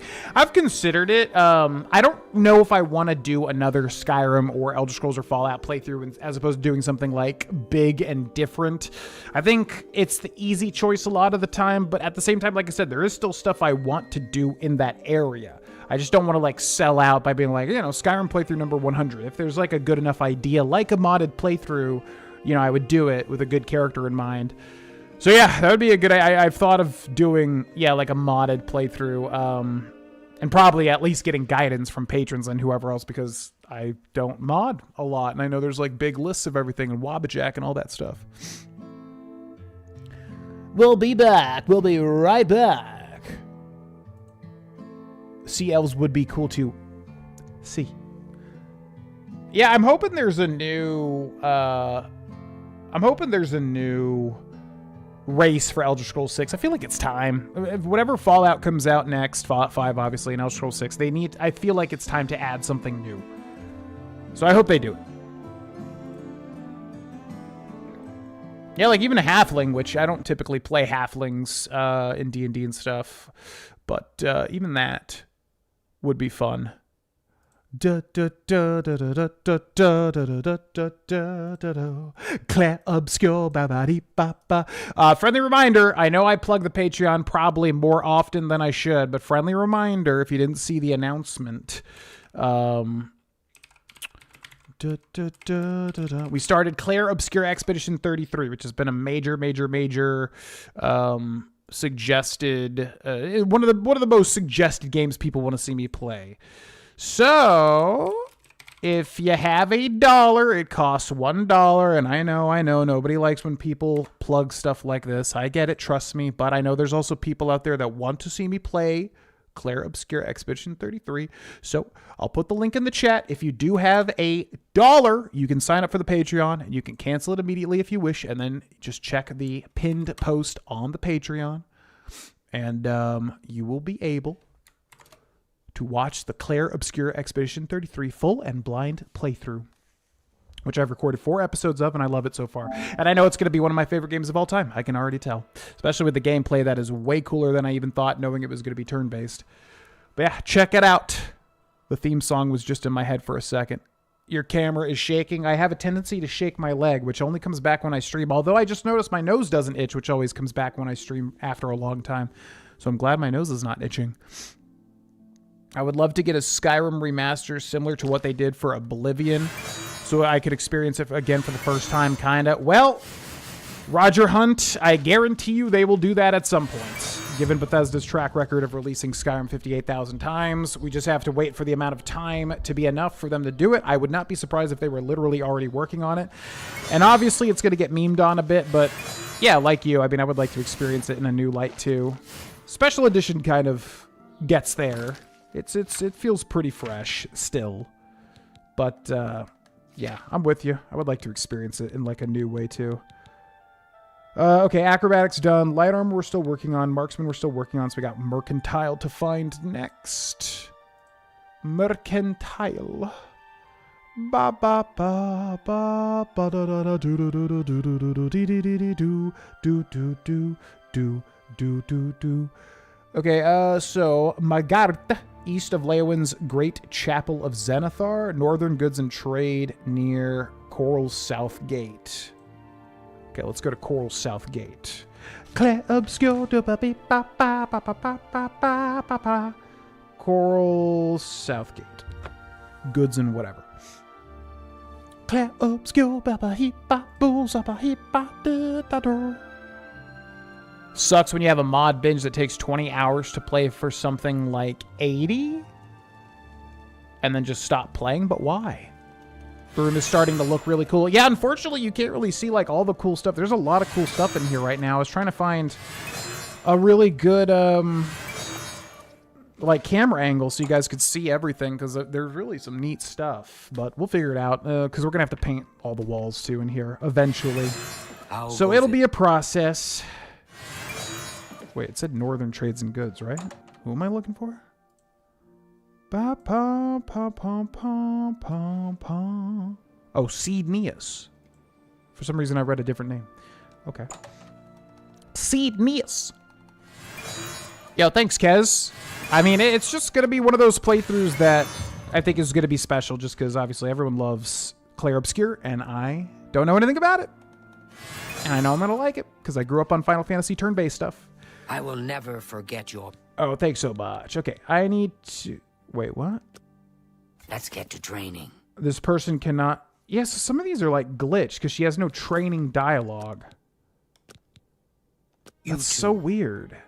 Maybe it's only like one expert trainer will take you to the next person. Okay, so...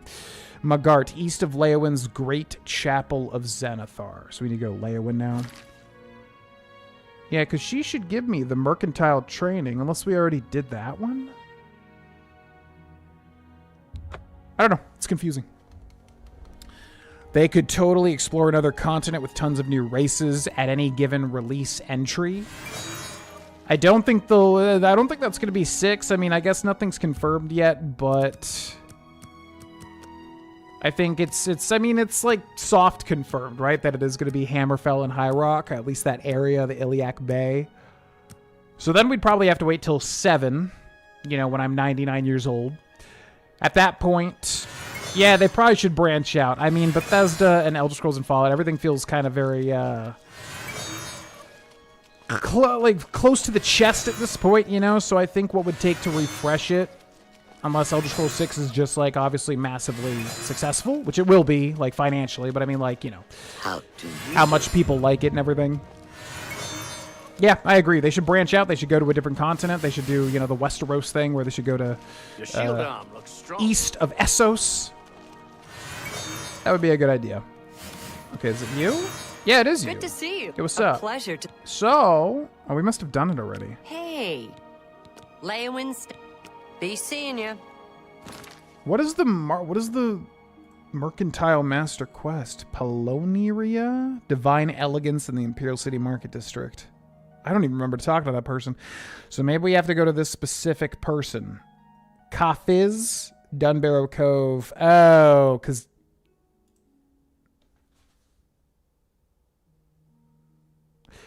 Maybe Dunbarrow... Okay, so maybe once you have Dunbarrow Cove, it, like, takes over, kind of like the other one. I don't remember that being the case, though. That's so weird. Being honest, I haven't been so excited for a playthrough in a while. Clear Obscure. Oh, yeah. No, I mean, I feel the same exact way. Like, I was really looking forward to this one. Baldur's Gate 3, too, but I went wrong with Baldur's Gate 3 just because... on the Patreon channel, just because I was trying to do every single thing from the start. We started streaming it, then it converted to, like, a normal playthrough, and it was a bit of a mess, point being. And then I got a little bit overwhelmed with it, which is why this time I want to, like I said... record 3 episodes a week for Clair Obscure and keep it fresh. And I'm also probably just going to record a ton ahead of time just so like I'm always playing it, basically. But yeah, I was excited for Baldur's Gate 3 as well, but I think Clair Obscure I learned from Baldur's Gate 3, and we're going to keep it a lot more consistent. So I also am extremely excited. Yes, massive interest in Subnautica. I was actually considering doing Subnautica 2 today instead of Oblivion. However, I don't want to get really attached to Subnautica and then not do Kotor 2 because I want to have a plan of streaming Kotor 2. So yeah, I was actually considering doing Subnautica 2 today, at least diving in to it. But I do want to do that as well. I just want to pick a lane and stick with it because obviously... I get way too ADHD and do a whole bunch of different things, and I want to, like, pick a thing and do it. That's what I'm trying to get better at these days. Okay, so we got to find that one guy that starts with a K here. Maybe you can teach me something. Well, I'm trying to get skilled at everything, my friend. These Ascended Immortals are still here, by the way, which is hilarious. Okay, so let's also send this guy on his way again. Of course. Have fun with it. Okay, I think he's down here.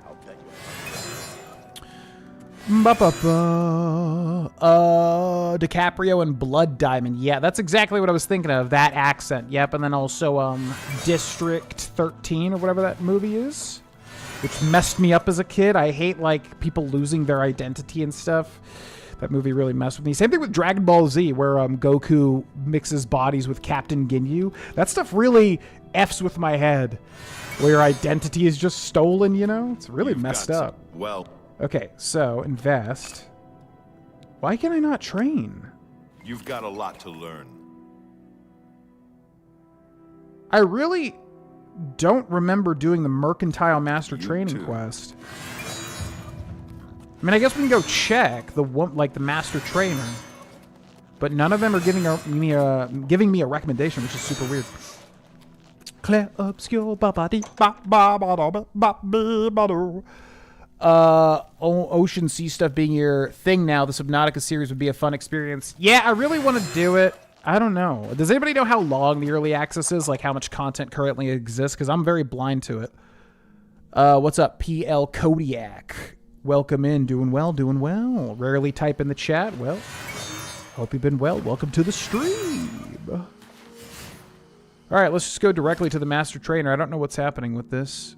Polonia? Divine Elegance in the Imperial City Market District. We probably just did it and I'm forgetting.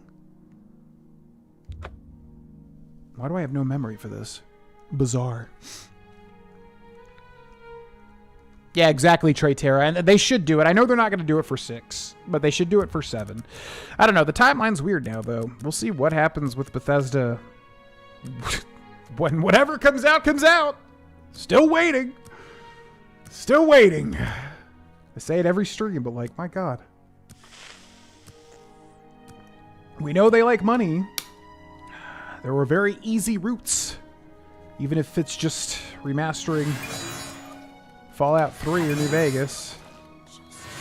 Okay, Divine Elegance is where? Which they're probably doing right now as we speak. Divine Elegance. I forget where that is. Ba-ba-bo. Yeah, KOTOR 2, I would say, is probably, outside of Clair Obscure, the #1 suggested wanted game for me to play. So I wanted to do that in the stream format, because basically any like big RPG or RPG in general, it's just better to stream, because you can just absorb it better.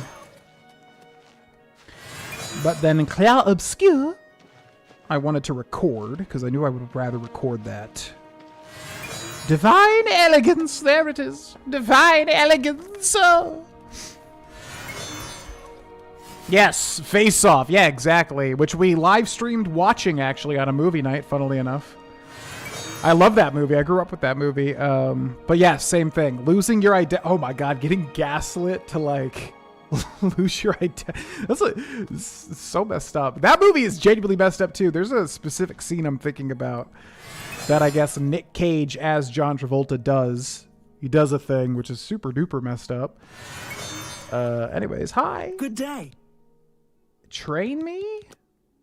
Good that you want to get better. So yeah, I guess okay, so we must have already done the Mercantile Master Training Quest. Farewell. I want to look that up because I don't even remember what we did for that. Ba-bum-bum-ba. What was this quest? Mercantile. Collect 10,000 gold. Ah, okay, that's why. Because it's literally just having 10,000 gold. And then if you... Yeah, if you've already played the game for a bit, you'll just have that anyway. So we must have just completed it on the spot. Okay, that makes a lot more sense. So then let's go to character major skills. We got Mercantile. We're near the bottom of the list now. Security. I don't think we did security. So where is the security person? Security is gonna be... Looks like Dunbarrow Cove, but I don't know if they can give us the recommendations. We got Othrello's house in the Imperial City, Elven Gardens District, and then Mandil. Okay, so let's go find him. Elven Gardens in Othrello's house. What's up, RPaz? 20 hours. Okay, okay. Yeah, Mandy is a film I've always wanted to see and I've never seen. I've seen Red Letter Media's review on it multiple times, but I've never seen it. I know I would love it. Okay, we're going to look at the local map now. We're looking for Othrello's house, which sounds a lot like Othello. And there it is, directly to my left. Ba-ba-ba-ba. If Bethesda somehow botches Elder Scrolls 6 and or Fallout 5, is that the end of Bethesda as we know it? You know, normally I would say no because I feel like they were too big to fail, but in this day and age where there's such rapid, intense change throughout the world with so many different things, is it the end? Well, it's the end of Bethesda as we know it. Are they? Also training. Only one has a better mastery of locks than I. You need to speak to Jabana. You can find him imprisoned at the Imperial Legion headquarters. Oh, imprisoned, that's cool. Yeah, so if Elder Scrolls 6 and Fallout 5 come out and their failures is at the end of Bethesda, I would say so, yeah. I mean, if it's so bad that it's genuinely seen as a failure, something that's like almost... They would have to try so hard to like fail with that. It would just have to be abysmal games. Yeah, I would say absolutely. I think that would definitely put the last nail in the coffin for Bethesda. I don't think they could survive a failure. Definitely not Elder Scrolls. If they released Elder Scrolls 6 and it was seen as a failure, like critical failure, definitely commercial failure, which it won't be. I think it's guaranteed to be a commercial success. But if it was a critical failure, I would say that's it. Yeah, I don't think they could ever come back from that. I really don't. Fallout, I think they have a little more leeway, but even then, Fallout 5, if it was seen as a failure, I think that would be it for them. I don't think people would be able to give them much more patience there, personally. Okay, so security is done, and then sneak, we need to remember to level up when we level up. Okay, so that's all the quests, and now we need to max stuff out. So athletics, we're getting some progress there already. Blade block is going to be a bitch to level up, but maybe we should just go get a blunt weapon and... but we have nerve shatter, which is cool as hell, and blunt is up there. So we can level up... Okay, so maybe speechcraft, because that's going to be a pain in the ass too. How to grind speechcraft in Oblivion Remastered. Let's see if there's some sort of way to do it quickly. To grind your speechcraft effectively, repeatedly play the persuasion minigame, because you gain experience based on the number of attempts rather than how much you raise your character's disposition. Continuously spinning the speech wheel and deliberately choosing options the NPCs dislike. Find a generic NPC or a city guard you do not care about. Quickly click through the 4 wedge options on the wheel. You don't need to play perfectly, rapidly selecting the smallest, lowest bar for things they dislike or just rotating through all of them cycles the minigame extremely fast.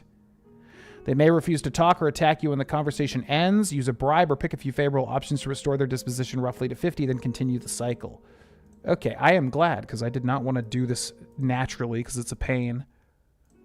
So we'll try that. Do, do, do, do, do, do. Ba, ba, ba, ba, ba, ba, ba.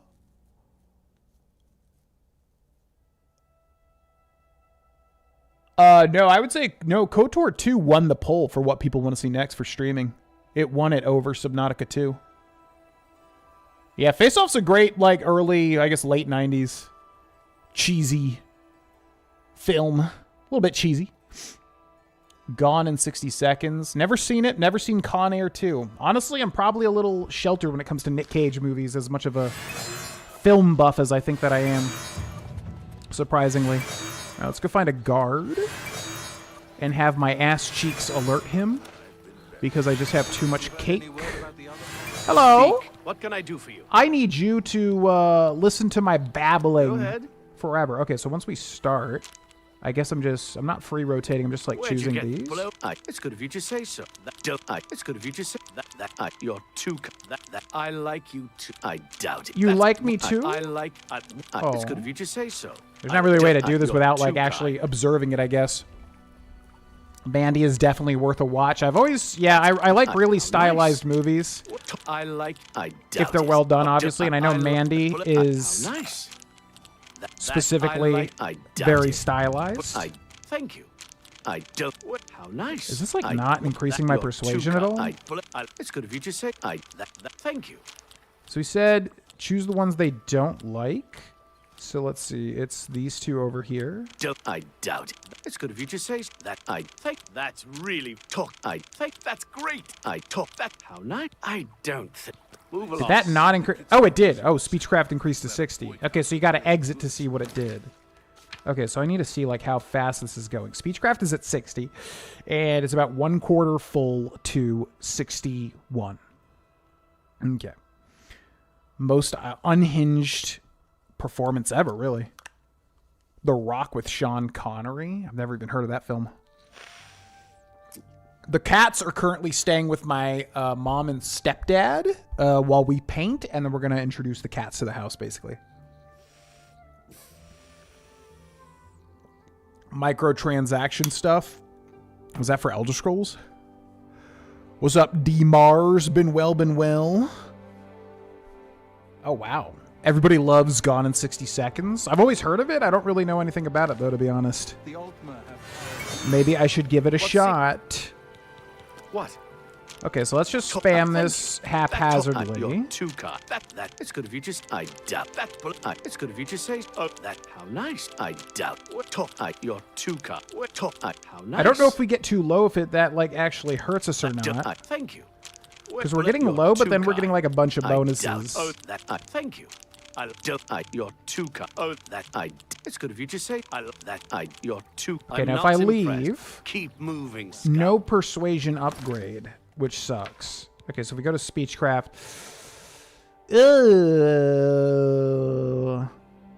That really didn't go up all that much at all, and that was a lot of spamming. I wonder if there's a better way for this. Ba-ba-boo-boo-ba-da-doo. Oh boy, way to level Speechcraft quicker. The longest TLDR on the shortest post I've ever seen. Well done.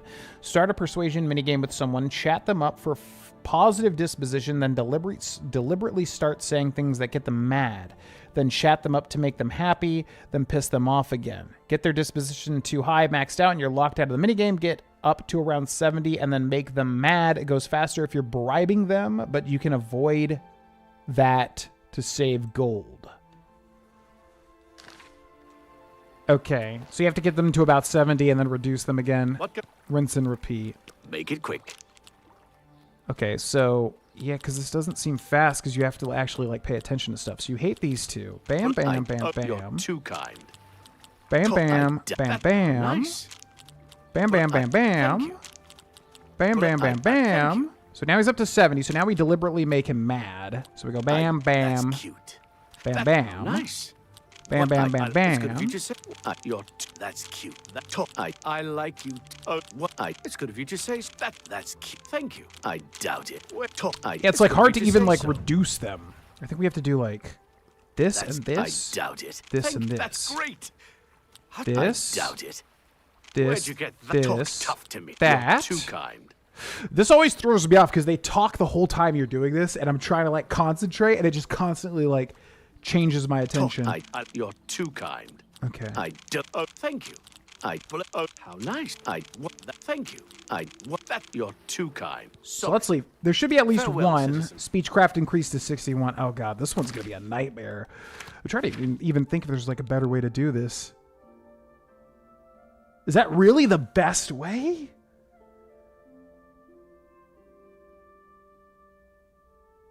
Yeah, I was kind of worried about that because I was like, I don't think there's any other way to speed that process up. You can train, obviously, but I kind of need the training for... There's like other stuff it could go to.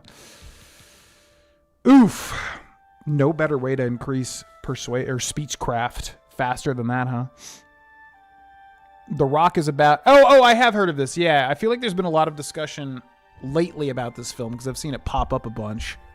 Team of people breaking into Alcatraz to stop terrorists. It's awesome. Man, just when you think like you've seen like all the good stuff, there's still so many things that I hear about that people consider really good. Okay, well, let's go do a dungeon that we haven't done, I guess. We can work on Blunt. I'd like to max out Blunt so we can move on to something else there. Marksman is going to suck.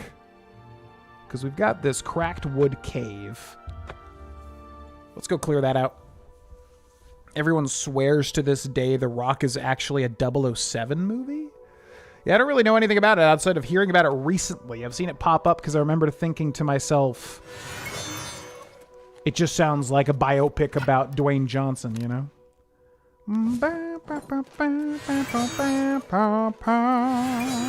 Yo, what's up, TCM? Used to watch you in middle school? What am I, old?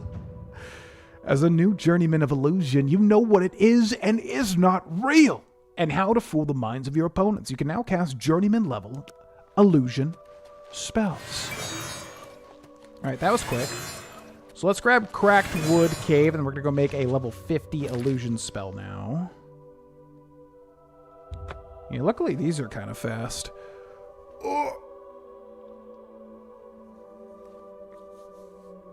What if you just do bad choice, exit minigame? It sounds like you have to keep an equilibrium. You have to, like, stay in the middle between, like, I don't know, 70 and 20 persuasion points.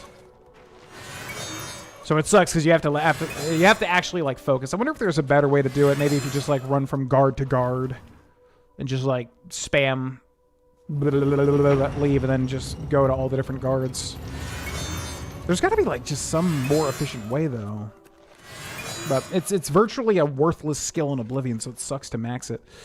Okay, so now we need Chameleon again, and then I need On Self, and then I need Maxed Magnitude, and I think we can make it, like, 3 seconds? Maybe 4? Oh, maybe 5? Oh, maybe 6? Whoa, maybe 7? Okay, there it is. Okay, so we'll make this 6 seconds. We'll enter the name. We'll call it Elu Grind 3. Square, which it doesn't really tell you have to do. Then we go to Magic. Then we go to Elu Grind 3. Then we show shortcuts. And we go over here. We press that. Then we grab that. Then we spam this. I also pop a Varla Stone. Actually, no, because we get the same amount of Blunt if we don't, right? All right, let's go clear out a dungeon. Huge movie guy, and even then, there's still a load of classics I've never seen. Yeah, usually for me, it's like a thing where if I just constantly hear about it and how good it is, etc., etc., etc., it's then I'll make a point to watch it. The Rock is one that I don't really know much about. Gone in 60 Seconds, same thing. Like, I've always heard of it. Gone in 60 Seconds, not The Rock. The Rock I haven't heard about until recently. And then if I keep hearing about it over and over and over again, I'm like, all right, I'll watch it. I'll give it a shot. But the last film I saw was Disclosure Day. It's kind of like a joke with my family, because like my whole I saw it with my family and they all loved it, and I hated it, and I couldn't believe that they loved it. I was like, what? It was so dry and bad. Like, not necessarily so bad, just like dry. It was so boring, and like it just really felt like a film that should have came out 20 years ago, you know? So yeah, that's another question. Has anyone seen Disclosure Day? The new Steven Spielberg film. I really did not like it, man. And my family loved it. And I was so baffled. I was really baffled. I was like, man. And then one of my family members saw it again. They liked it so much, they went and saw it again. And I was like, you couldn't pay me to see that movie again. I was so aggressively bored. Anyways. Yeah, I'm still waiting on that next like album that's recommended to me that takes over my life. It's been so long. And really, if there's like a really good synth pop album out there, that's something I want to listen to. And I just have been trying to like look up recommendations and stuff, and I just have not. I haven't found an album that I really, really love in like a long, long time. And it's got to be out there. It's got to exist. I just don't know what it is. I just don't know what it is. Yeah, what's up, Danka Wanka? Welcome in. Doing well, doing well. I love the magic system, too. Honestly, if you give the players a lot of agency, it's usually fine. It usually ends up, you know, people love it more than they think it's broken. Case in point, Oblivion. Everyone loves the Oblivion magic system. Yes, it gets a little wonky and crazy, but just let the players have agency, you know? Where are you going, buddy? Bloody Hand, what are these guys called? Bloody Hand Rat Farmers? Oh, so they're farming rats. Okay, there's a bit of a story here. They're like farming rats. Look at that. That's kind of weird. I don't think there's any quest tied to this. So that's interesting. Oh, Gone in 60 Seconds. Yeah, I'll try to watch it. I'm trying to think. I feel like there was something on my watch list that I wanted to watch. Oh, next up is The Rehearsal. Yeah, big fan. Oh my God, The Chair Company. Sorry, there's so much stuff to talk about, which I've been talking about in the comment questions of the episodes. Has anyone seen The Chair Company? Holy shit. That's my favorite show in like a long time, man. I love Tim Robinson, and I was not prepared for how much I loved The Chair Company. But yeah, The Rehearsal. Nathan Fielder and Tim Robinson, two people I love very much in the comedy sphere. And next I will be watching Season 2 of The Rehearsal, which I really did not like Season 1 at all, but I know Season 2 was much more liked. Dun, dun, dun, dun, dun, dun. Yeah, I don't know. Some people really like it, and I don't want to be a hater about Disclosure Day, but to me, I really can't stress enough. It felt like a movie that should have came out 20 years ago. Looks like a movie from 2005. Yep, there you go. And that's kind of exactly what it felt like. And I think the ending sequence, when you get to the actual Disclosure Day part of it, not to spoil anything, but it's called Disclosure Day. Go figure, things get disclosed. I think that sequence was done well, but outside of that, man, oh man, it just felt like a really dated movie. In my opinion. And I know, like, some people that are into aliens. I know Trey Terra is a big space guy. Yeah, I know people that are super into that might like it a lot more than I do. I've never been like a huge space guy, so, you know, maybe it's just a thing of like that like I'm not really like that into it. But just felt dated. They gutted the magic system in Skyrim just because they couldn't think of enough ideas for shouts. Oh, is that the reason why? I guess I never realized that. Yeah, I'm fine with it. I don't know. With Skyrim's like combat system, I'm kind of fine with what they landed on. It's very like fluid, you know, you switch things in and out, whatever. It does get a bit shallow on replay. I think that's the big hit to Skyrim system, is that when you replay Skyrim for the 18th time, you know, yeah, it doesn't, it just doesn't feel as dynamic with its combat. But I'm still fine with it. I think it was a good choice for Skyrim, albeit being more shallow. But yeah, I always like the more open-ended stuff, like Oblivion's magic system, and even more when having levitation potions.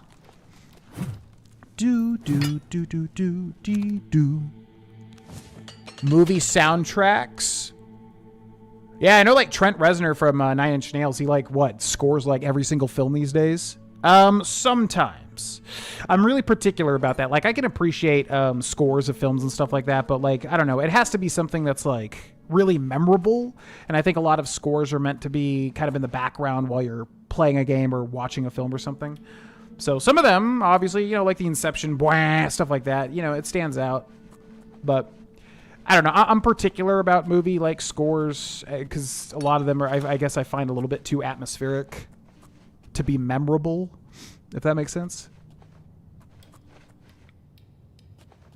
Yeah, but it's Spielberg, you know, so it's like, I don't know. With Disclosure Day, I feel like Spielberg should have made it a little more, because I just watched Band of Brothers, and that's Spielberg, and it was phenomenal. But I think it was because it was that time. So, like, if Spielberg made Band of Brothers now, would it have been as good, or would it have been dated? I don't know.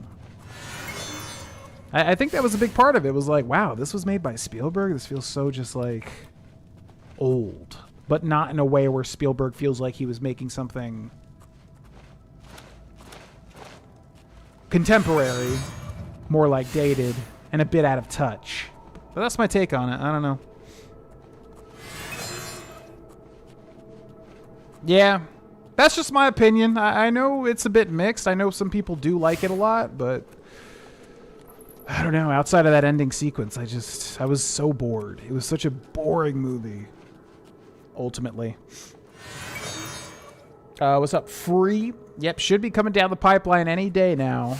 Basically, just have to have a free week where I can kind of plan out the month and really go, okay, let's do it. Full month of streams, you know? But I'm excited for it. I just don't want to kind of overbook myself with voice work and with recording and with house stuff and with streaming. However, yeah, it's imminent here, so make sure to follow the stream, follow the Twitch, yada, yada, yada, because we'll probably be starting KOTOR 2 very soon. Blue, blue, blee, blah, blee, blah, ba, da, ba, doo. Blah, blue, blue, blue, blue. What's up, C-Mike Gaming? Unfortunately, not really. I have to manually check the TikTok, like I always say, so I'm not sure what that was in reference to. But I'm curious. Blue, blah, blah, blah, blah, blah, blah, blah. There's no way that this is a dead end, right? So what did I miss here? Let's see. So we got to go straight to the back, and there's this like area over here. So let's go straight to the back. We'll hug a right, make a left, and then hug another right. And let's go check that out. Blue, blue, blue, blue, blue, blah, blah, blah. Skyrim is fun to play. Yeah, I think Skyrim gets hated too much. I've always said this. I think that it's like the popular effect, you know? It's like a thing where Skyrim's the golden boy, the one that gets all the remakes and all that stuff. So I feel like people like to shit on it a little bit. But I'll be a staunch defender. I think, you know, what Skyrim was when it released was very, very... what do you call it? You know, groundbreaking. I think it was a bit groundbreaking. And yes, Bethesda does have a problem with sometimes, like, shallowness. Some of their games are a little shallow upon replay. Skyrim definitely has that a bit. But people have said, like, you know, deep as a ocean, or big as an ocean, shallow as a pond, or whatever. Come on. That's being way too, like... That's being way too brutal to Skyrim. Like, it's not like that. There are shallow elements. Definitely. But to say it's as deep as a pond, come on. It's not that bad. No way. But I feel like that's how people treat it these days, you know? It's one of those one of those things where it was immensely popular when it came out, and I think now it's like people looking back on it, they're like, actually, it wasn't really that good. Like, it was really good in a lot of ways. But it's definitely not a perfect game, no. Bop! Blah, blah, blah, blah, blah, blah, blah. Tron Ares and the girl with the dragon tattoo. I just spoiled that whole film for myself because I wanted to see what the plot was about. So I read the whole plot. But yeah, no, Trent Reznor, freaking, he scores everything. I see that dude's name in like every single thing that's ever released. It's actually crazy. And I really do like Nine Inch Nails. I wish I loved them. I really wish I loved Nine Inch Nails, but I kind of just really like Nine Inch Nails. There's a couple of albums that I like quite a bit. But I can't say that I love their entire discography, unfortunately. Blue, blue, blue, blue, blue, blue, blue. All right, gentlemen, up this way, please. Follow me. I will take you to the promised land. Come this way. Tron Legacy's OST was Chef's Kiss. Oh, yeah. That's the Daft Punk one, right? Oh, yeah, man. See, that's a good example of, like, I will absolutely listen to that. Because it's basically just a Daft Punk album, kind of.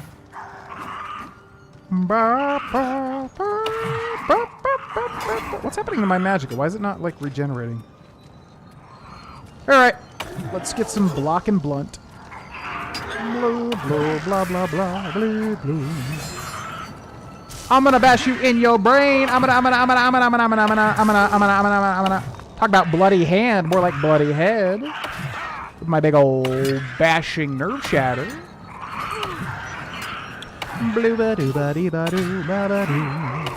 Bye-bye. What do you got? Potion of healing. 17 strong potions of healing. I love when you get super late game at Oblivion, you just get stacks of 50 billion things. Well, thank you. Yeah, there's also something weird going on with these guys' aggro. Oh no, it's because I'm chameleoning myself. That's why. I just realized it's actually having a practical purpose. Kinda. Why can they not see me? That's kind of weird. Wait, I don't even think they're... Yeah, they're not even aggro. Bloody Hand Goblin Berserker. Okay, you do your thing then. I'm not going to kill you. That's fine. Okay, let's take a look at the local map. So where have we not been? Still over here to the right. Let's go check that out.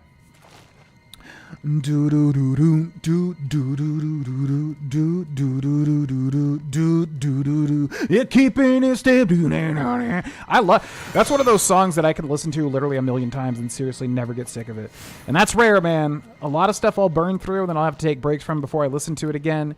The Hand That Feeds, 9 Inch Nails. I can listen to that song. I don't know what it is. I can listen to that song over and over and over and over, and every single time it comes on, I'm just like, hell yeah! I don't know what it is about it. It's such a great song. Film scoring more these days. Yeah, he also did, like, I think, a bit of Twin Peaks, which I love to death. I know he was in the third season, The Return. I think, I say he, but it's like two guys, right? It's Trent Reznor and it's Atticus, whatever. But yeah, I know he was in Twin Peaks, The Return, too. He's very prolific. You're keeping it still. It's black and it's hollow and it's cold. Alright, I guess that's everything here, right? Just how deep do you believe when you bite the hand that feeds?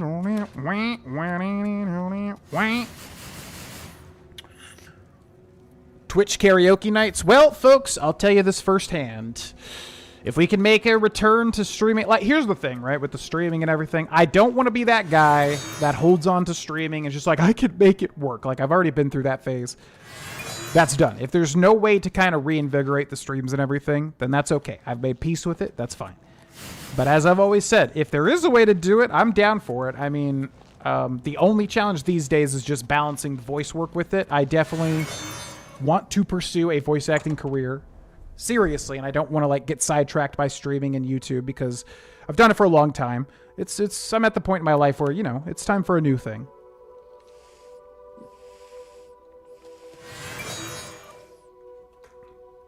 But as I've always said, I'm in great shape now. I've got the energy for it again. You know, back when I was like nearing 400 pounds, it was harder to keep the energy up, obviously.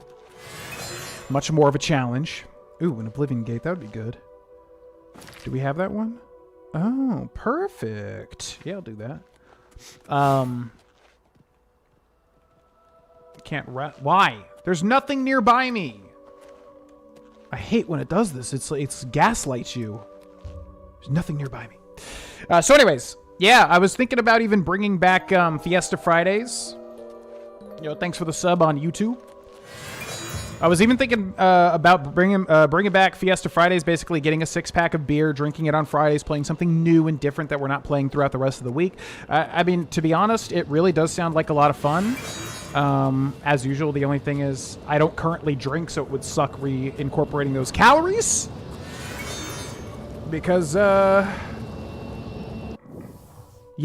I don't know. I feel like my calories are tight these days. So it just sucks like drinking beer calories. But anyways, I've thought about bringing back Fiesta Fridays. We'll just see with that month schedule with Kotor 2. I think we'll just do that. We'll see how it goes. And if it seems like a fun thing and everyone's had fun, then I may consider seriously coming back to streaming. I just really don't want to be that guy that's like, I gotta make streaming work. Like I said, I've been through that phase. I'm past that point. But I would do it if it was constructive for everybody. Constructive and fun. I would do it. I would seriously consider it. So, just keep an eye out, I guess is my point. The tower portal to the Sorrow Keep. So we got like 3 towers here. We got that one. That's probably the big one over there. Let's go through here, though. We'll just do a classic dungeon crawler. Get some XP.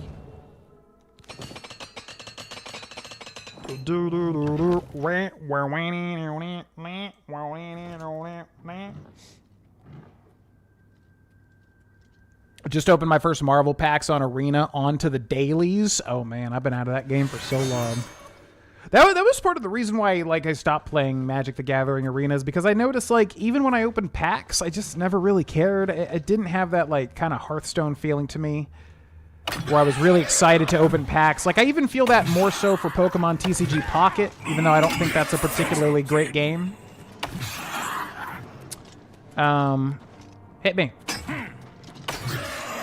But I hope you pulled some good stuff. Yeah, I don't know. I just wasn't getting much, like, dopamine out of opening those arena packs. And I never really did. I don't know what it is about. Like, in person, sure. Opening Magic packs, getting excited. On Arena, I don't know why. It never really, like... Never really, filled me with that sweet, sweet dopamine. Have you ever listened to Bob Catley's Middle-earth album, a collection of the original songs based on the stories of the Lord of the Rings? No. But if I remember to, I will listen to it at the gym tomorrow. Because that sounds entirely up my alley. The Day the Whole World Went Away. Is that 9 Inch Nails? Because I don't remember that. What's up, Champion of Death? Detect Derps. I would honestly end up drinking again if it was returned. It was so fun. Well, I don't want to be a... I don't want to be a bad influence on nobody, but... I live in North Carolina now, and much like Colorado, it is very much like a brewery state, and I honestly have just seen these craft beers everywhere, and I'm like, I really want to just... I really did love drinking craft beers, like trying new beers, especially every Friday when I would make my own 6-pack and kind of like try 6 different beers. Like, I got to be a beer snob, but it was like a good thing, you know, it was like... I just loved, I don't know, when you get to the point where you can really taste the subtlety of the notes and all the crap and everything that sounds like a hipster douchebag, but when you can, I really, really did like it, you know, so to, the only thing that I care about, like I said, is the calories. I don't want to, like, start gaining weight, because it feels like right now I'm kind of consuming exactly what I need to be to kind of put on a bit of muscle, and I don't want to go over that and start, like, you know, putting on fat weight again, which that's really the only thing that I'm concerned with. Reincorporating beer. Oh! Oh! It's like bouncing Betties from Call of Duty World at War. Okay, Citadel Hall door, very hard. Well, guess what? That's no consequence to me. But yeah, I'm considering it. We'll see. I think like what I'll say. We'll do the month of KOTOR 2. We'll see how that goes, and then we'll go from there. We will go from there. You're keeping it still with my mouth, but inside your heart it is black. And I like how this was just a very hard log with like basically nothing inside at all. Interesting. Just how deep do you believe when you bite the hand that feeds? Yeah, these are straight up bouncing betties. If nobody played, if anybody didn't play Call of Duty World at War, you'd play online. People would place the bouncing betties, and then you'd hear them bounce, and you'd have to immediately crouch to not get blown up. So that triggers an ethereal, that triggers like a deep down reaction in me, seeing that happen.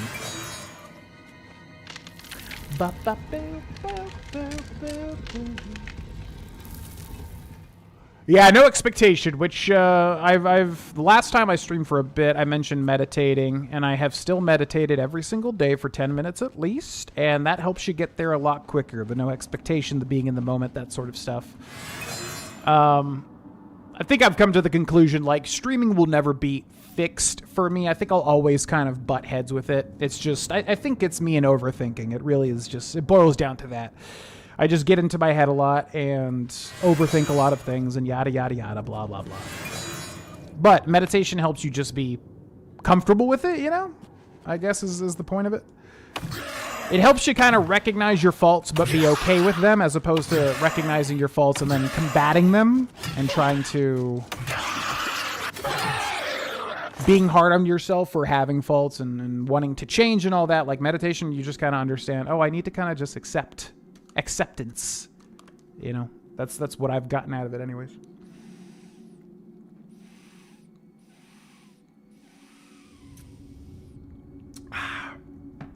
But yeah, expectation, because I think the thing is, like, I'm just so type A. It's like any single thing that I do, I have to just succeed at the best level. It's just how I've always been. I think that type A wiring is just so within me. Door to the Anguish Keep. It's so within me. It's like hardwired. So when I'm not just succeeding on every level and just, which is of course not realistic, you know. So you end up burning out because you're just putting so much pressure on yourself all the time. I think that's been something that I've obviously struggled with in the past, in conjunction with streaming. I need you to turn around, big boy. Karaoke chat got wild. It was so much fun. I am so much of a better singer now, too, with training my voice a bit. Like, I can genuinely sing so much better than I used to be able to. But then every time I do karaoke, if alcohol is not involved, I get so in my head. It's so funny to me because it's like it's the only thing that I truly just really get into my head about is singing. It's the only thing that I, like, as a performer, it's the only thing that I genuinely feel such, like, stage fright doing. Unless I have drank alcohol, at which point I don't care at all. And then I could just have so much fun with it. But it's the only thing. And, like, you would think, like, other stuff, you know, like performance, like streaming and voice acting and whatever. You would think, like, it would be like that, too. But it's really only, it's like, it's just singing. I don't know why. I think it's because, like, I don't think that I'm naturally good at it. Is there no way to go here? It's like a dead end. Maybe I'm supposed to drop down over this way. Wait, there's two. Hold on. Oh, is he alive? You just killed yourself. You went, like, for the palm, and then you killed yourself. What do you think about that? Beep ba ba ba ba ba ba. It was the best of times. It was the worst of times. That's cool. I also meditate every day, and I think it's an overlooked skill. Yeah, I mean, it's been massive for me, and I don't like to harp on it because I feel like in the past, like, I've I don't know. I've tried a new thing, and I'm like, I keep talking about it, and then I burn out on it, and then I do another ADHD thing. But yeah, no, meditation has been mega impactful for me, and I absolutely agree. I think, honestly, everybody should try doing it at least It's incredibly tough for me because I, again, probably have undiagnosed ADHD, so having to sit there every day 10 minutes and just not go crazy because you're not doing anything is a challenge. But, yeah, it's really helped me just be comfortable with the moment, you know? Every day to day. I think what it does is it, like, helps you recognize how much we all yearn for stuff, how much it makes us, like, how much living day to day just makes us want things. And one thing that always sticks out to me is when he says, like, he'll say, you know, what about this moment needs to change, right? Like, if you got everything you wanted in this moment, what would change? And that really connected with me because it's like, yeah, it really never ends.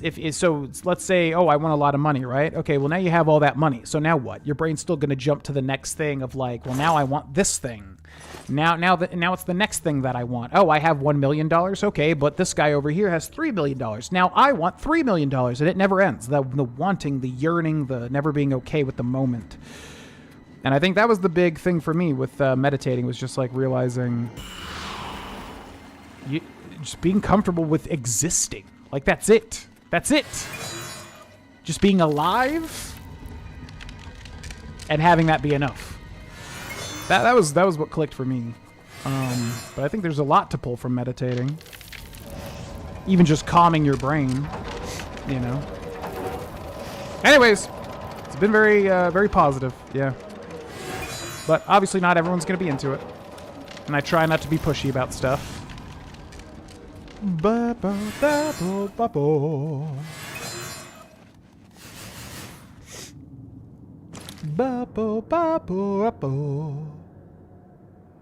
Saying Om when meditating while playing on music on YouTube through a speaker helps me in switching from pop to T. Is the Om thing like a thing? I know that's like the classic, like Om. I know that's like a cliche for meditating. I've never actually done the Om thing, so I don't know what that actually does. Could we have a sample with that singing you've been practicing? You know what? Affender, I'll try to end this stream. If somebody reminds me when we end the stream, I can do one karaoke song. Something that I know that I can sing. And we can end the stream like that, because that'll be fun.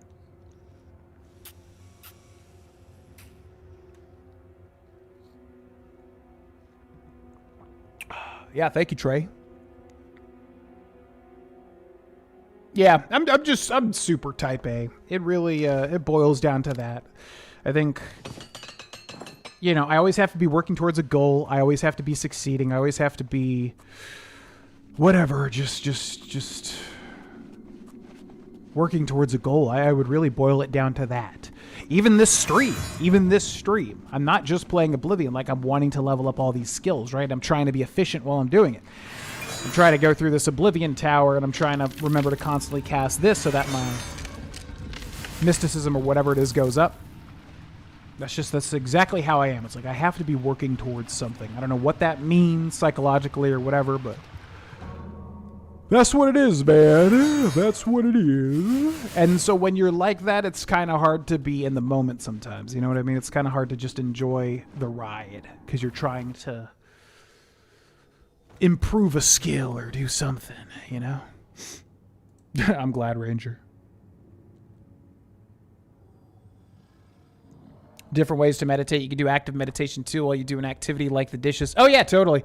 I mean, that's a big thing he tries to say. And when I say he, I mean the Waking Up apps with Sam Harris.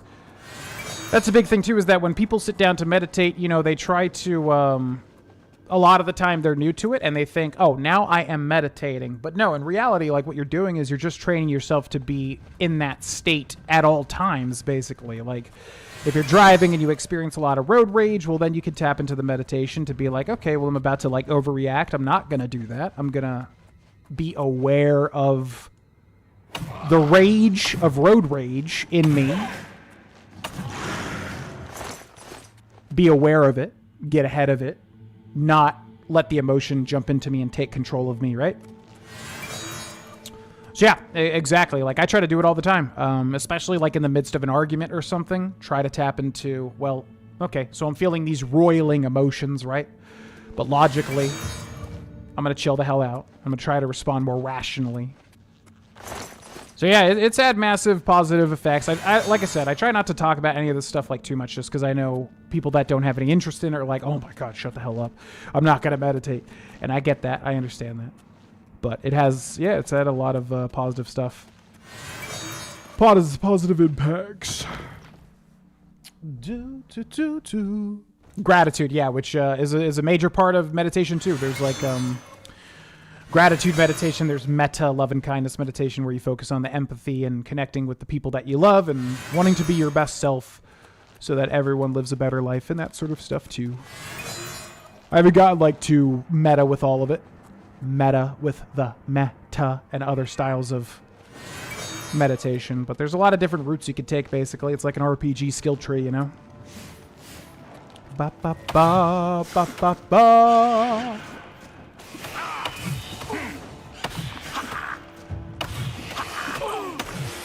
Need and wantful, yep. Yeah, exactly. I mean, it's really that yearning, man. Like that's really what a lot of it boils down to that. A lot of it boils down to realizing just how much, especially again in Western society, I think, we just yearn.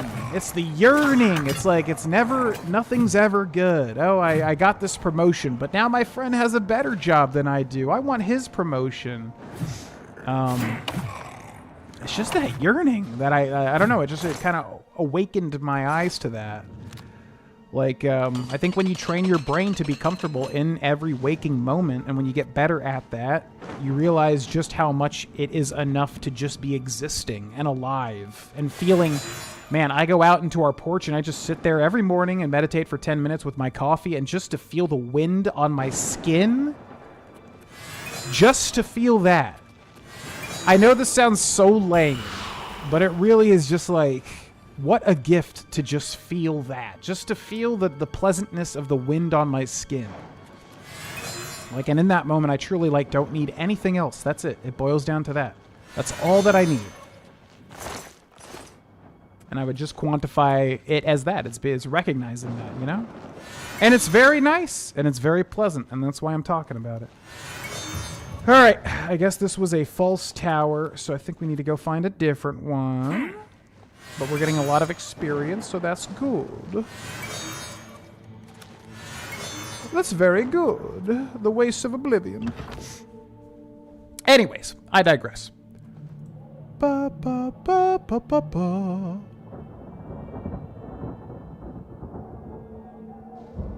Oh, like the ohms with the vibrations. I see what you mean. I haven't practiced that. I know that's obviously, like I said, like a cliche for meditation. I don't have an experience doing that, but I definitely see what you're saying. Okay, so it's got to be one of these other towers. Wait, can't you see? I thought it like shows through the top thing. I'm feeling like it's that one over there. Question is there a way to maybe survive the fall here? Probably not. I think I will die. So let's exit and let's go to the one to the right. Is there a way to maybe drop down though? Ooh, okay, I'm gonna make a save and try to do some creative platforming here.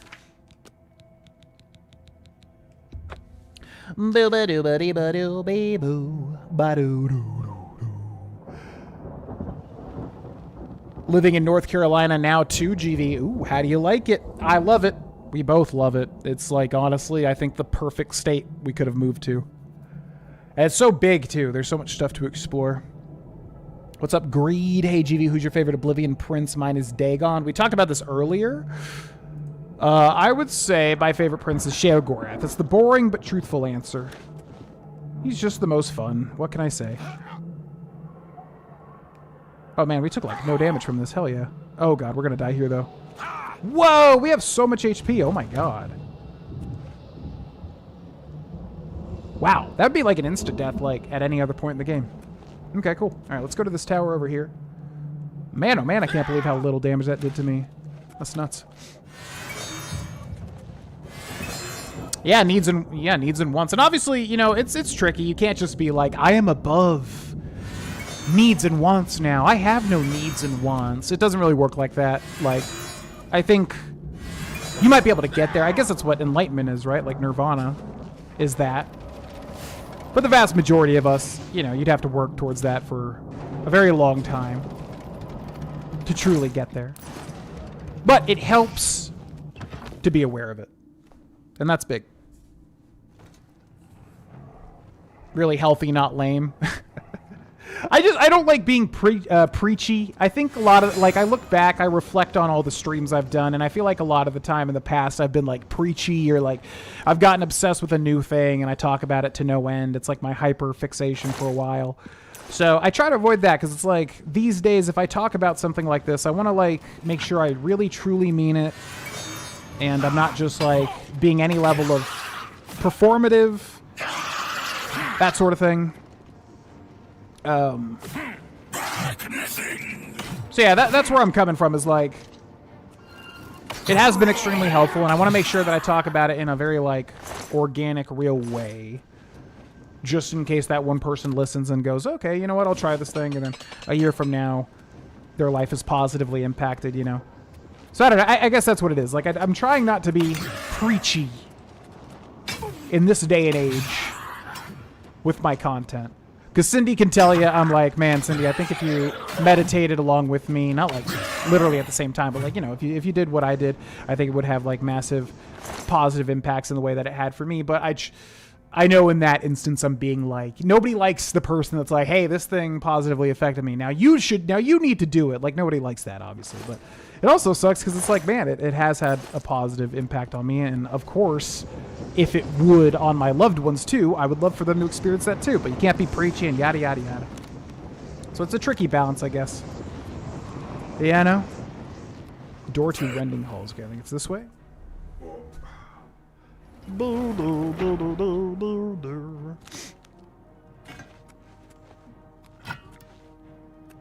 The fear of losing the peace and state of being / mind.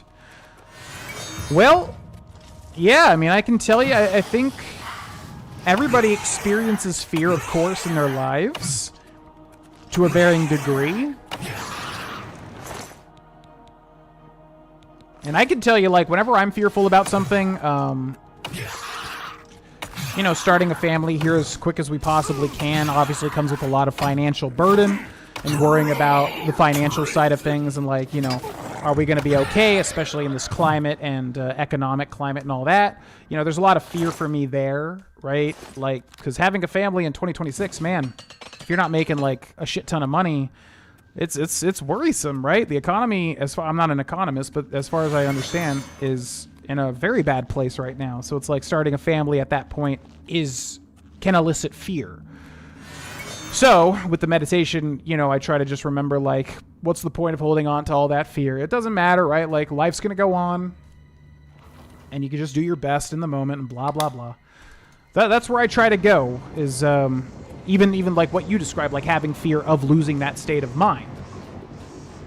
And then reaching the thing of like, well, I'm not gonna have attachment to that fear. Like, what does it matter? I don't know the future. You know, like, meditation has helped me out a lot. So now I've achieved this like higher state of being, or whatever you want to call it. Like I've achieved a higher plane of like being comfortable in the moment or whatever. So then to have a level of like, well, now I fear losing that. Well, now that's attachment, right? So now I have attachment to that, and I'm just not going to do that. I'm not going to have attachment to it. I'm not going to be worried about losing it. So I guess that's where my mind goes, is like, I really do like the state that meditating consistently has put me into. But I'm also not going to fear losing it.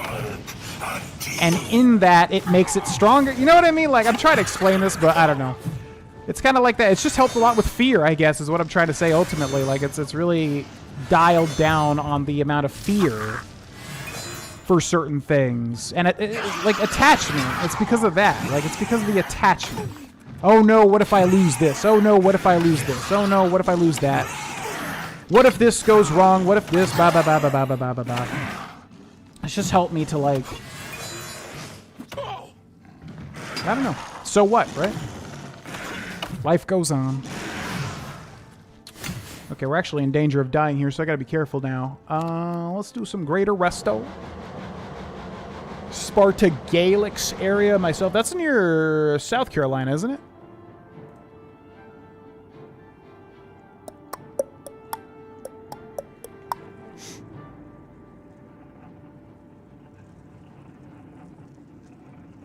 Yeah, it's definitely got a lot more normalized. Yeah, for sure. Well, I think, like, overall, society in the world has just gotten much more real. I think in this day and age, it's harder to just be fake. There's just... What it feels like to me is in the entire world, there was just, like, a veil that was kind of over the world. And with the internet age and everybody just connecting on a day-to-day basis a lot more frequently and easier, I think we've all just realized, like, kind of how much everyone just bullshits each other all the time. And it just feels like a washing away of that. If that makes sense. I just think it's like, it's harder to just bullshit everybody all the time, like on all levels, professional and whatever, small talk. I just think, I don't know, all that's kind of just washing away. And the reason I mentioned that is because, yeah, I feel like normalizing, like, to me, it's just, you know, I'll be walking around my house naked or something, and somebody will just be like, oh my God, I can't believe you're naked. And I'm like, we're all naked. Like, what does it matter? Like, I just think, like, human beings are so caught up on just the smallest things, you know, things related to sex and everything. Like, everyone has sex. Like, why we're still, like, just so weird about it? It's such a taboo thing. There's just so much, like, upkeep when it comes to being a human being and interacting with other human beings, that I just think collectively as a society, we're just getting, like, more and more exhausted with it, and everyone's showing their true colors a little bit more frequently. All that to say, like, discussing things like this and having discussions like this, I feel like is being a lot more normalized and a lot more frequent, just because who cares, man? Like, I don't know. In my 30s now, it's just like, life's so short to just be so worried about discussing, I don't know, deeper topics and feeling weird about certain things and discussing things and whatever. And just, I just have no care in the world about, like, not being able to discuss this, not being able to discuss that. Oh, we're in company now. Don't discuss this. It's just like, it's so exhausting to just not be a human being. Be able to exist as a human being.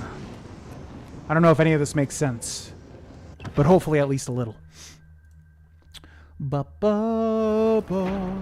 I think you're far too earnest to be preachy. I hope so, because, like, I'm always, like, checking myself, and I'm like, yeah, am I being preachy here? Am I, like, you know, hey guys, I started meditating, so now I've kind of reached nirvana now. Just FYI, you're talking to an enlightened being.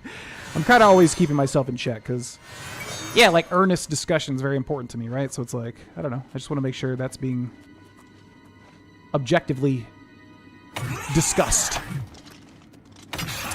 I grew up in NC on a farm and moved to a bigger city for college. I moved back to the country where things move at a slower pace. Sunsets on the lake have become a staple of my mental health. Yeah, I mean, NC, honestly, I know it's kind of, it's become a, I think for a while it was a hidden gem. I don't think it is now. I think kind of everyone knows how beautiful of a state that North Carolina is and how much it has to offer. But yeah, we couldn't be happier, genuinely. Like, I love Colorado, but I definitely think in the long run I will prefer North Carolina. It's just so beautiful. It's the wildlife, man. Like, God. Like, our backyard just has so many bugs and birds in a good way. Jesus Christ, that thing just straight up guillotined me. What the hell is that thing? You don't see that too frequently. Look at that.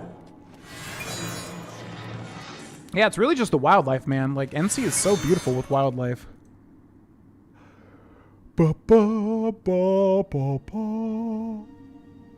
Not having attachment to that fear struck something, letting go of wants and needs, just let go of that too. Yeah, don't worry. I mean, like I said, I'm not trying to be like, oh, here's where you're wrong. I'm just like, to me, if I had that quandary, right? Like, I don't want to let go of this heightened state. Yeah, it's just antithetical, right? It's just like, it's that right there. It's the fear of, like, oh no, I'm going to lose this, like, heightened state. And it's letting go of that. Which I know sounds so simple, but it's like, yeah, it's the attachment. It's like you've reached a happier state by meditating, but now you're fearful that you're going to lose that state, but it's that attachment to the fear that you have to let go. I don't know. Yeah, exactly. It's weird to even say, but it's like, that's what it is. As a new expert of illusion, you know what it is and isn't real and how to fool the minds of your opponents. You can now cast expert-level illusion spells. Amazing. I've done it. Beautiful.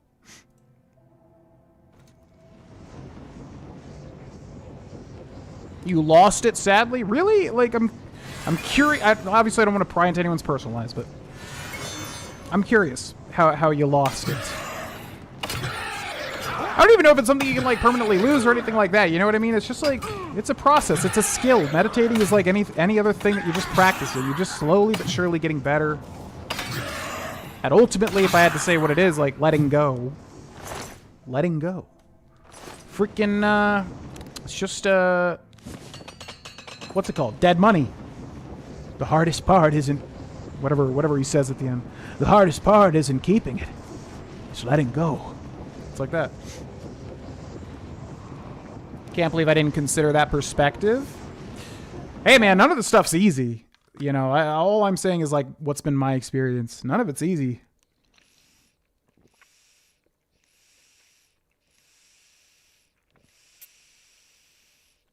Friends think I'm crazy for walking around naked in my house. Yeah, to be clear, I'm not walking around naked in my house, but I'm just saying, like, there's so many things human beings are just so caught up in all of the time, and ultimately, what does it matter? We're all human beings. We all do the same crap. It's rare that someone's like a psychopath serial killer or something. It obviously exists, but the vast majority of us usually, you know, we're a lot more similar than, you know, I think we say some of the time.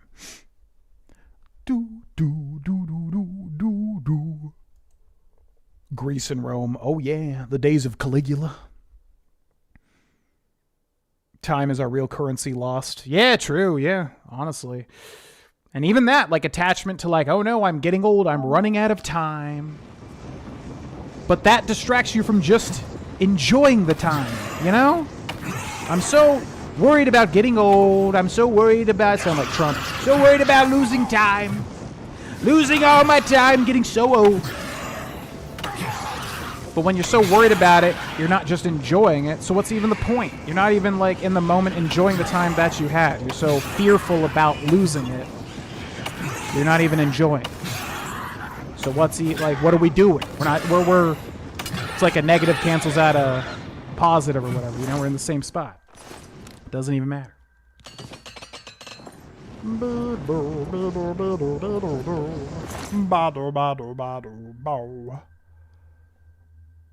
Yeah, well, I think, like, depending on where you're at, like, America's weird about certain stuff. Other countries are weird about other stuff. Every country's weird about something. I don't think there's a single country out there that's just like, wow, they're just so open-minded in general as a populace. Every country has its thing. Western society, it's so funny. Like, I used to be such an American when I was younger. I was like, yeah, America and America's ideals. We're the best country on earth. I really love everything about being an American. And then as I got old, and I never was like, I would never embrace, like, Eastern philosophy or Buddhism or meditation or any of that. I used to, you know, think like, wow, that stuff's so silly. And then as I got older, I kind of, like, I've been reversing it. And I don't know. It's just funny how, like, life changes as you get older.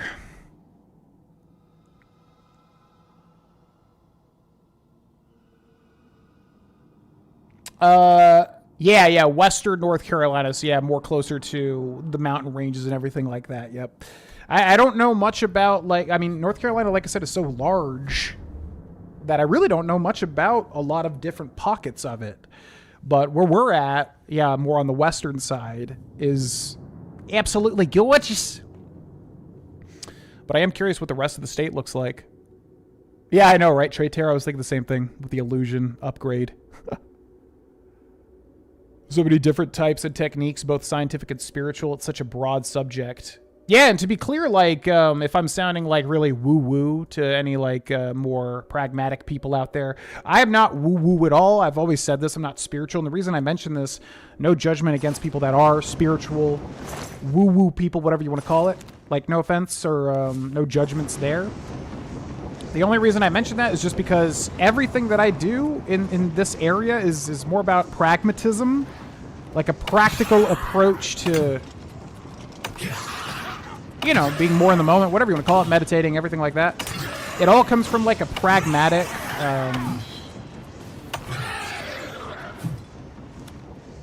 like I said, it's like a skill that I'm practicing. And I'm just mentioning that because I don't attribute any like religious or spiritual ties to it whatsoever. It's literally just a way to kind of change, you know, neuroplasticity, the brain chemistry, that sort of stuff. That's what it's been for me. It's not something that, I haven't had like a spiritual awakening or like a religious awakening or anything like that because I've just never been a spiritual or religious person. So it's more so just, yeah, a practical way that I've been kind of reworking my brain, you know? So I think anyone can do it regardless of your religious or spiritual beliefs. And yeah, if you want to go that route too, if you are spiritual or are religious, I mean, obviously you can meditate through that medium as well, of course. It's just not my medium. Because I've just never really been that type of person for whatever reason. But I just wanted to be clear there. Excuse me, Daythroth. Got to go up here and grab your little sigil stone. Oh, I'm gonna burn my hands, but it's gonna be so worth it. Yoink! Your whole thing is crashing down. Your whole disgusting world is now gone. Goodbye! Imagine watching your whole world disappear. You can't do a single thing. You're trying to fling your spells out. You're trying to attack. You're trying to do everything that you can do. And none of it matters.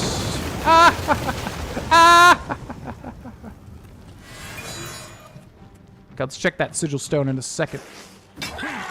Bum bum bum bum bum bum bum bum.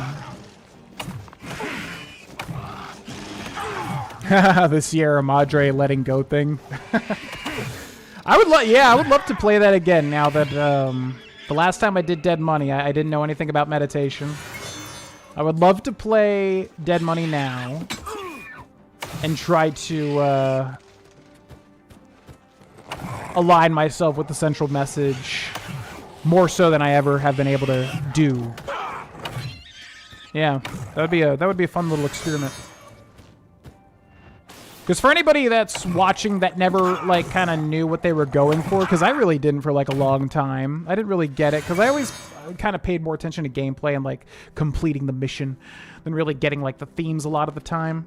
But, yeah, Dead Money is basically about, you know, you get at the end of it, you get all those gold bars that you obviously, oh, I want to get all the loot. I want to grab all the loot.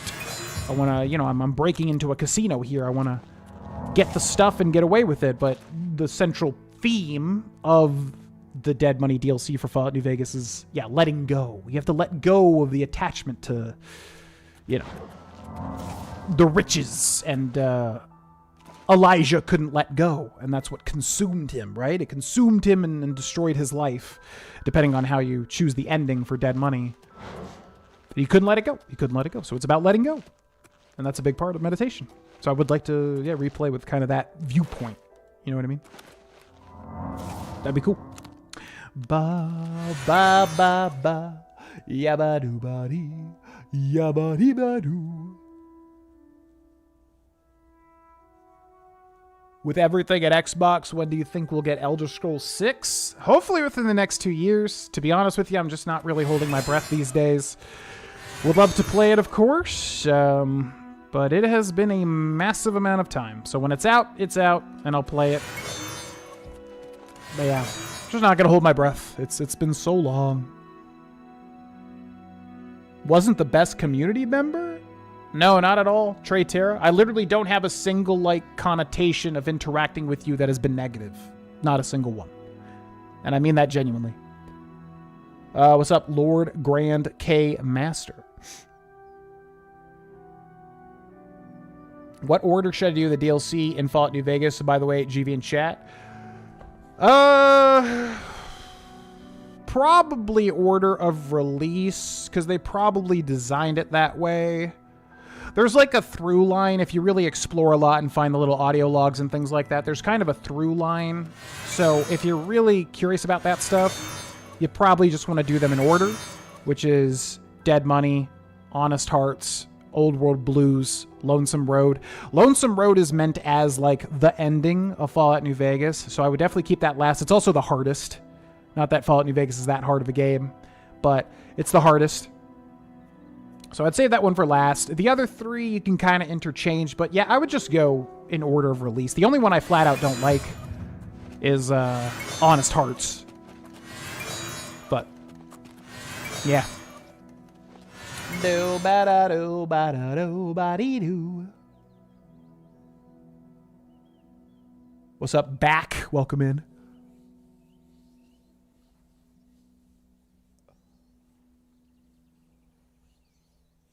Yeah. I know what you mean, Traytera. For me, I think the biggest barrier was emotions, letting my emotions get the best of me, which obviously is always going to be a thing, and we're always going to have to chip away at these things. But that has been, I think, the clearest change with consistent meditation has been getting before the emotions. I used to be really bad. Like a year or two ago, you know, sometimes I would just have these blowout shouting matches and stuff.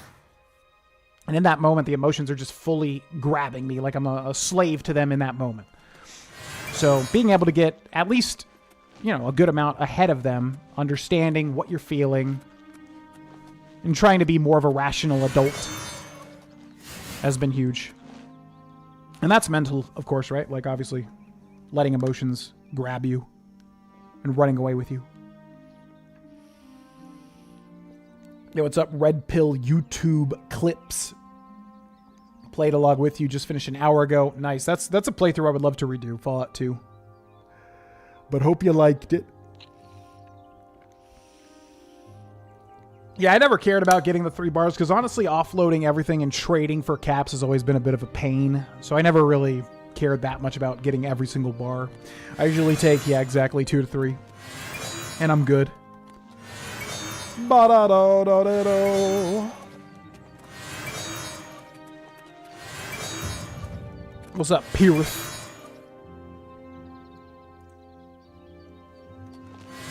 Yeah, I just don't like Honest Hearts. Every single time I've tried to like it, and I just never like it.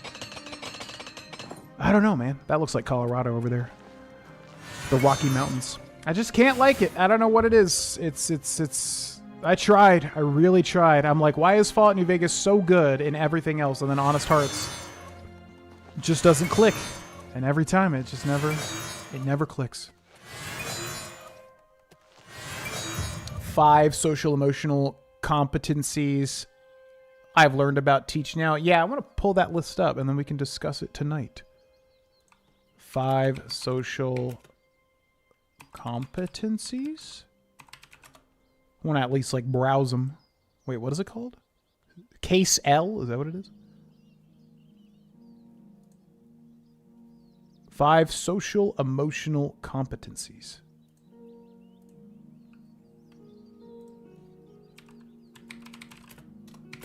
Yeah, because that's the thing too, man. Like, everything that's being taught to kids and like everything that we thought that we know like 20 years ago. I mean, just everything just feels like it's been changing so rapidly. So much stuff. So much stuff. So like this, the 5 social emotional competencies. Like, I know we've discussed it, but I'm curious like what that framework is, because had I been taught that as a kid, you know, could have maybe been much more positive than whatever else I was taught as a kid, which so much stuff. Like, just thinking about the DARE program and how much it, like, scared us into, like...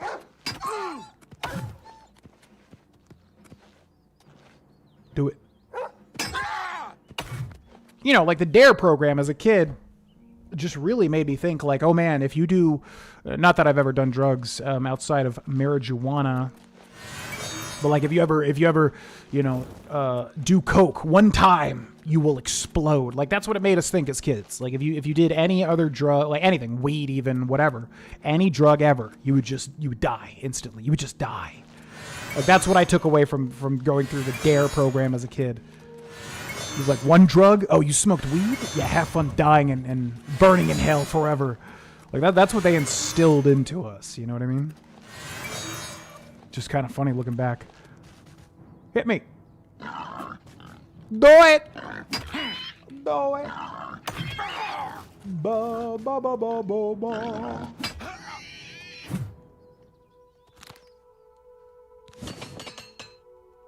Yeah, it never ends. I used to think like, oh, by the time that I'm 30 and 40, I'll be like such a smart adult and, you know, I'll be so well adjusted and everything will just be perfect and yada, yada, yada. And then you get to your 30s and I think you realize, oh, this never really ends. You'll probably be learning and feeling like you're a kid still understanding the world until your death day, until you die.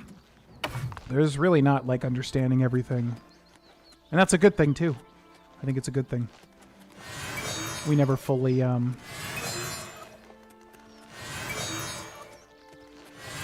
we never fully understand the world around us. And how could we too, right? Ooh, perfect. Okay, so we just leveled up.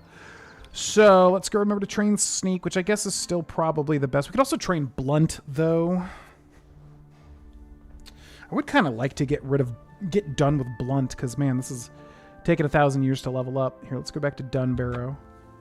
Ba-ba-boo-bow. Bow-bow-bow. Bow-bow-bow-bow. Self-awareness, self-management, social awareness, relationship skills, responsible decision-making.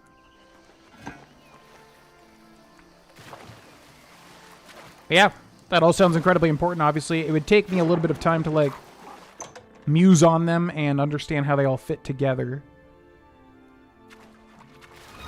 But yeah, obviously all important stuff. The same book? Oh, the social competencies thing. I am unaware of the book, but I know Spirit and I have discussed this before. Ba-do-do-do. Did your block just add that boar?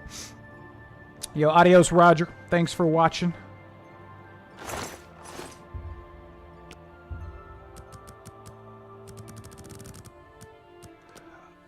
Yeah, basically I have so much damage reflection on my character that...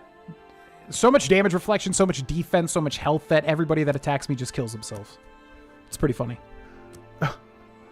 Perfection does not exist. Also another thing I've been slowly but surely realizing. Obviously you always knew perfection doesn't exist, but it's like understanding through life experience has been huge. I don't count calories anymore, which has been...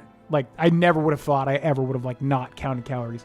And the reason I don't do it is because, you know, you kind of realize, like, what's the point?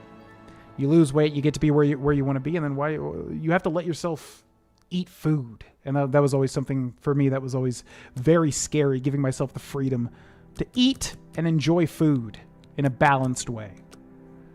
And that was, like, letting go of that perfection a bit, you know? Okay. So now we can train. The question is, what do we want to train? If I do Blunt... Yeah, Sneak's kind of a waste because it's lower, but again, if it's glitched, it doesn't really matter. It's just really annoying. Let's look. Blunt is 92, so if I train 5, 6, 7, we'd have to train 3 more levels, which is kind of annoying. What I could do is practice Blunt until Blunt is 95, and then level up Blunt 5 more times. Which probably would be the best thing to do, because then I can... Then I can switch to Marksman. Ba bo ba ba da dee dee doo. Buffering problems on my end, there should not be, because I have 0.0% dropped frames, so it doesn't look like there's been any connection issues, which, by the way, is really good. I think that's the first time I've moved to a new internet situation where I don't have, like, internet problems at first. And yeah, now that I think about it, the internet here has been really consistent, so that's really good. Anyways, if you have buffering, I think it's on your end. I don't think it's on my end. And yeah, the only thing is really to refresh the stream. Strive for better, not perfection is the main lesson. Yeah, exactly. And any of you perfectionists out there, I cannot say that enough. Coming from, like, perfectionist maestro, like the most perfection... Not the most, but, like... the pretty damn perfectionist guy, being me, if any of you people out there listening to this are perfectionists, start working against that now. Trust me. You want to get a better handle on that, like ideally in your 20s, if you know, rather than get into your 30s and start working at it. Being a perfectionist, I used to kind of have pride in it. It used to be like, oh, I'm a perfectionist. I try harder than everybody. Yeah, I really wish that I had started like working, you know, on realizing there is no such thing, and it's just gonna exhaust you over time. Yeah, can't stress that enough. If you can work on that, it's a very good thing to work on. If you consider yourself a perfectionist. Da da da da da da ya ha ha. Okay, so what can we get away with? 15? Oh my god. How about 20? No. No way. How about 19? Okay. How about 18? Okay, that's fine. How about 17 then? Beautiful. All right, let's call it Grind 4.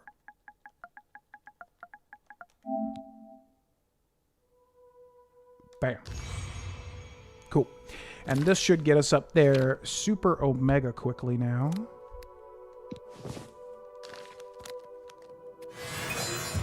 And now we basically just need to, yeah, grind blunt like 3 more levels.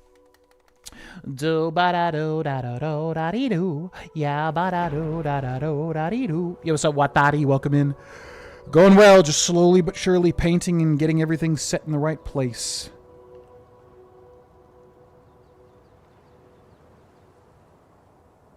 I don't know, Treytera, but I can agree, kind of the chaos of natural life. It's very cool. I think it's the opposite of perfect, but in a way it's perfect. Now we're getting really deep. What's up, Keegan? Is alteration worth it? I think as far as magical schools go, the only ones that are really like worth it, destruction for damage, obviously. Restoration for healing, obviously. Conjuration, super strong. Illusion and mysticism, I just feel like a lot of the time kind of go into the... They're fun, but do I need them? No. So for me, they're like more of a roleplay thing. Do I want to roleplay as an illusionist or a mystic, whatever, or master of magic? Then sure. Outside of that, do I need it? Not really. You know what I mean? I feel like that's kind of the thing. All right, let's do a lightning chat round real quick, and then I'm going to go to the bathroom, and then we'll probably end the stream somewhat soon here, but I would like to get at least Master Illusion, because we're close to it. Yo, what's up, Jack? Welcome in. The new room's looking great. Thank you. What's up, B-Fox? Yeah, we're going to paint these walls. I'm going to probably put stuff all over the walls, too. Mainly to just have, like, dampening for sound, but I guess we're kind of good already. How far of a drive if you want to go to the beach? It's a drive. Yeah, it's definitely a drive. It's going to be like a probably stay the weekend sort of thing. But I love the area we're in. It's gorgeous. It's gorgeous.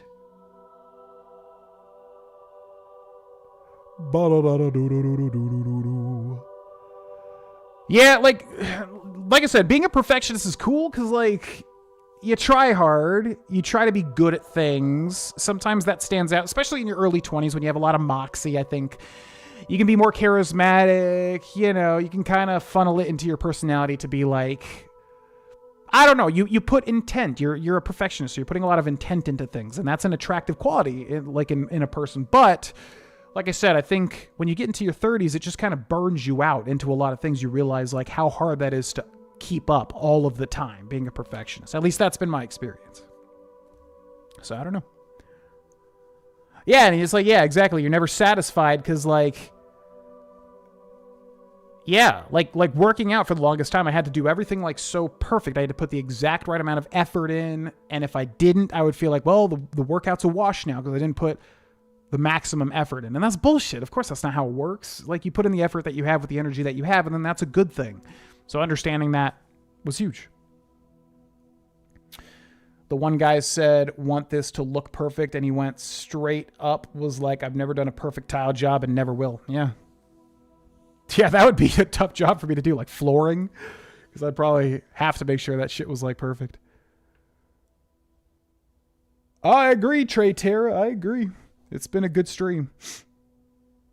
Why don't you use your summons? Because I've maxed out Conjuration, and basically the stream is trying to max out all the skills. So if I use Conjuration, it's not doing anything. It's not progressing towards my goal of getting 100 on all the skills. What's up, Audio Clayton? Welcome in.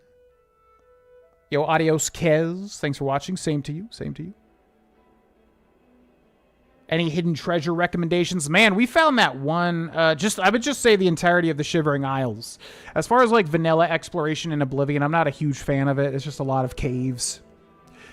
But I would say do the Shivering Isles. There's one particular dungeon, I can't remember it, that's so crazy, and it blew my mind how much shit was in there. It's where one of the hidden skulls were. So if you look up the 5 like unmarked skulls in the Shivering Isles, eventually you'll come to one of the dungeons and it's just nutso. But a lot of the Shivering Isles places are cool. So I would just say that in general. Yep. It's about letting go. Yeah, it's really cool. I wish it was on screen. Basically, I'm using it to kind of box in like a voice acting box here. But yes, it's a huge... I can show you it here, look.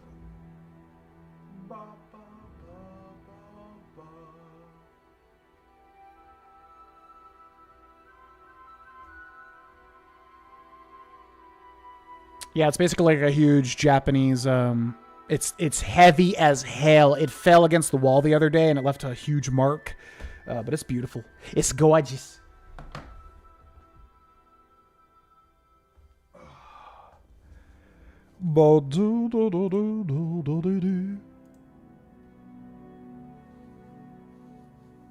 Yeah. Like I said, there are some merits. There are some nice things to being a perfectionist, but I think it's a young man's game, ultimately.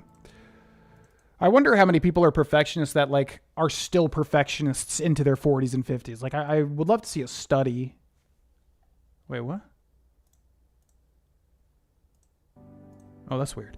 I would love to see a study based on, like, you know, how many people consider themselves perfectionists that are still perfectionists as life goes on. That'd be an interesting study. Yo, thanks for the subscription on YouTube. Adios, Keegan. Just joined the Discord. Welcome in. Welcome in. Yeah, okay, so we're going to try to get 100 illusion, like I said. And then we'll probably end the stream. But I have to go to the bathroom, so I'm going to do that, and I'll be right back, folks. Thanks for watching.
All right. Lips and Tarn? What the hell?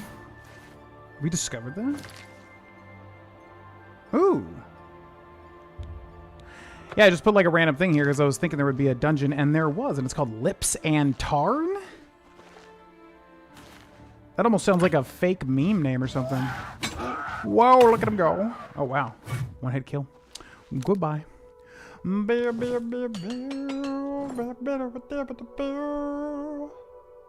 Yo, thanks, Marshall.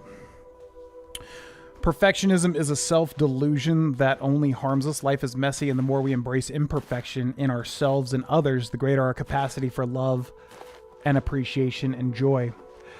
Very well put.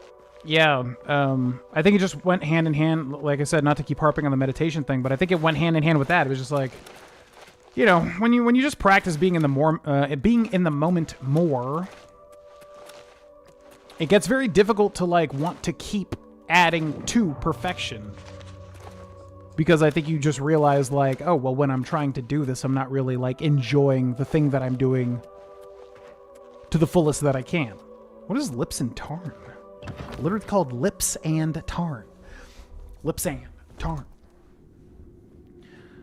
So I think it was just that. It was just basically, yeah, realizing like, well, shoot, if I'm always striving for perfection and everything, then I'm not just enjoying it. And what's the point of that if I'm not enjoying life when I could be enjoying life? You know? I definitely still have the inclinations, though, of course. Like, I still want to strive for perfectionism on a subconscious level. But these days, it's a lot easier to be I fought mud crabs more fearsome than you. more comfortable without achieving it. I fought more mud crabs. Oh, okay. We got the vampire disease. We got porphyric hemo, whatever. Look at you go, you vampire rogue. You're so DPS-y.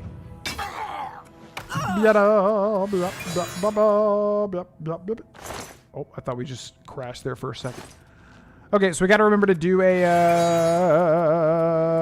cure disease potion after this. By Eastmere's beard, we got Let's go ahead and use a Farlestone too. Miscellaneous VVVVVV. This is the part where you fall down and bleed to death. Oh, is it? How odd! You seem to be the one who's fallen down and bled to death. Can't believe I'm reinstalling Discord. Yeah, the Discord is open to everybody. I was going to do a little announcements, but the Discord is open to everybody, anybody and everybody. We did upload a update video on the main channel and on the Patreon channel as well. One of the updates was that the Discord is now open to everybody. So yeah, feel free to join. There should be a link in this description, I do believe. Yes! Yes! So feel free to join. Also, again, Clair Obscura Expedition 33 playthrough has started on the Patreon channel if you're wondering how to get access to it. You just need to sign up for the Patreon, and it is $1. You can sign up for $1. You can cancel immediately if that's so what you wish. And there's a pinned post. Just look for the pinned post on the Patreon. That's a lot of P's. And it will direct you to the Patreon exclusive YouTube channel, where there is currently 1 episode of Clair Obscura Expedition 33 and 3 more that are scheduled. And I will be recording it probably pretty frequently because I want to stay super duper present with the playthrough because I know that I'm going to love it. Oblivion Remastered and Red Dead Redemption 2 will continue on the main channel until they are completed. We are super deep into both, but there's still a good chunk left for both. Yeah, Kotor 2, Knights of the Old Republic 2 is going to be our next big streamed playthrough. The plan is to do probably a full month of streams. Most likely going to be Monday, Wednesday, Friday at 2 p.m. Mountain Time. Or no, sorry, 2 p.m. Eastern Time now, when I get back from the gym around that time. And yeah, I'm shooting to go live every single Monday, Wednesday, Friday for a full month. And I'm basically just picking a week to start that off. But yeah, definitely going to do KOTOR 2 when that happens. So keep an eye out here and on the Twitch and on the TikTok, because I'm going to be multi-streaming to all 3 once that commences, basically. And then outside of that, yeah, we'll basically just be chipping away at the home a little bit by bit, getting the office ready, getting everything ready. I mean, the office is already ready. Trulax21. Thank you very much for the Prime subscription over on Twitch. Thank you, thank you, thank you. Thank you. Press block. I think I will press block. What did that do? I see nothing here that's changed. I don't see a thing. A Night of the Seven Kingdoms, we knew you would love it. Such a great show. The Huber, the main 2 actors, but I think Lionel was my favorite character.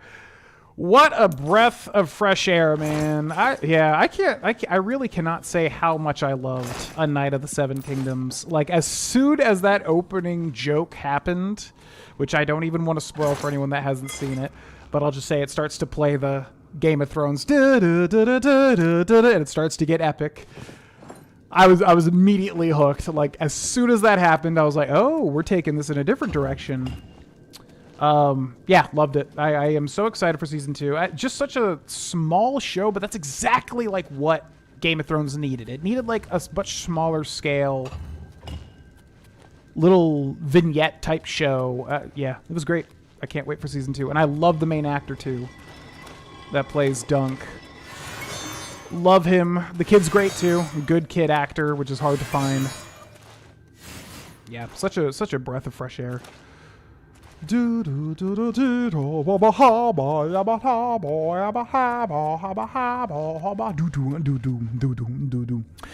I wanted to become a vampire as soon as I played Oblivion for the first time. I literally wanted to speed run being a vampire. And I found out very quickly just how awful it is. It is so awful. Really, really awful. Okay, so I think we just raised the stairs up to that Varlet Stone. That's what we did.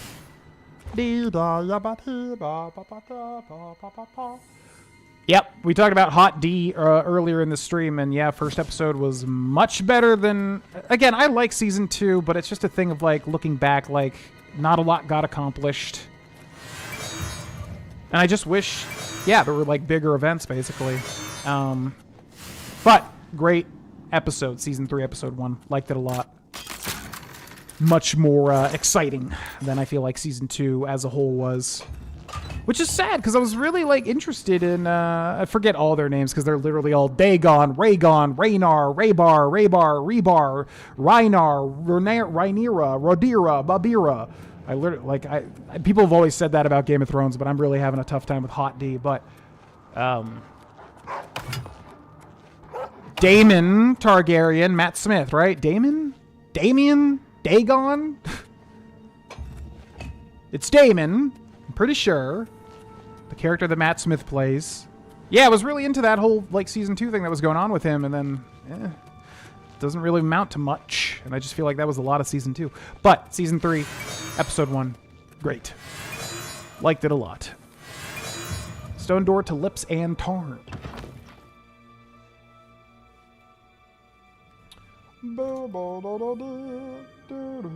Yo, thank you, Trulax. And thanks again for the Prime, and welcome in. Welcome in.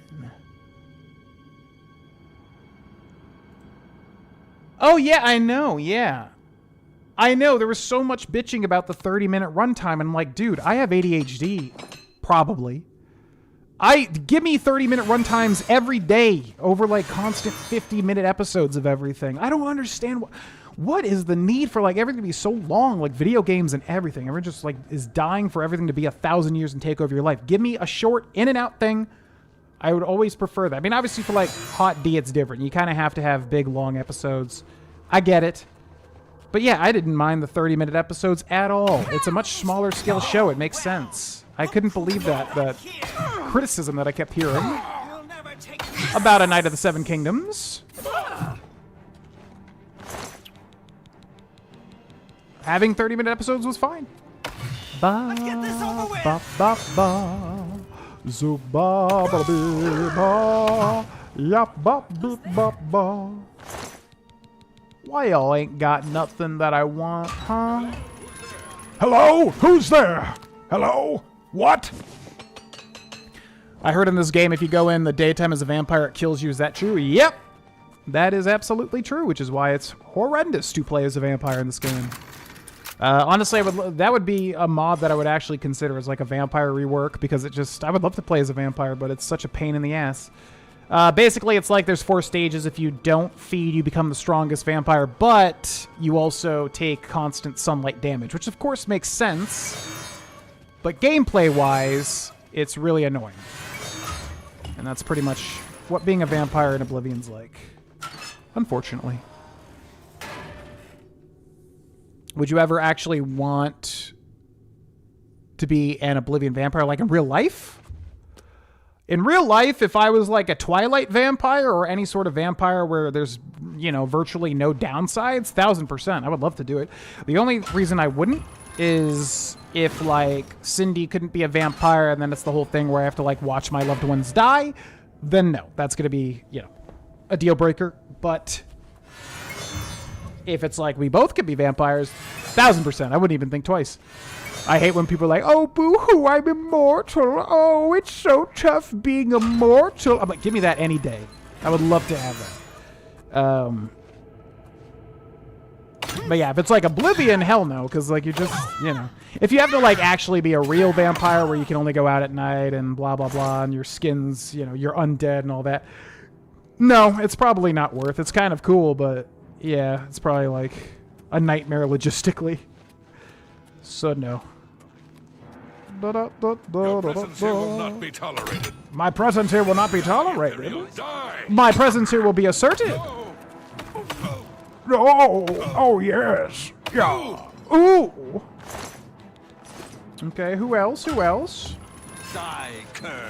No, you die, Kerr. You die, is what I say.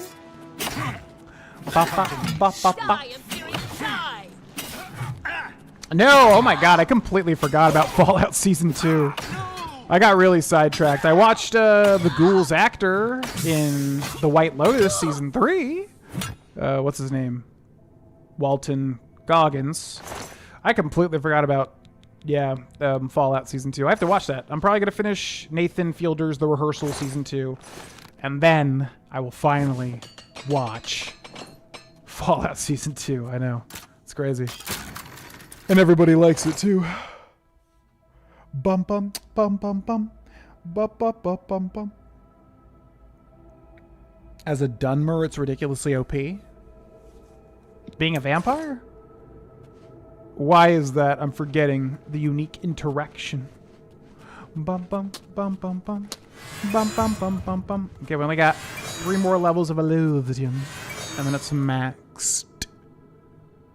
Blood of Dawnwalker? What is that? I am so out of touch with games these days, if that's a game. I need to be better, I know. But moving has taken a lot of my attention away from current releases. Potion of Grace. Bum bum bum bum bum. Bum bum bum bum bum.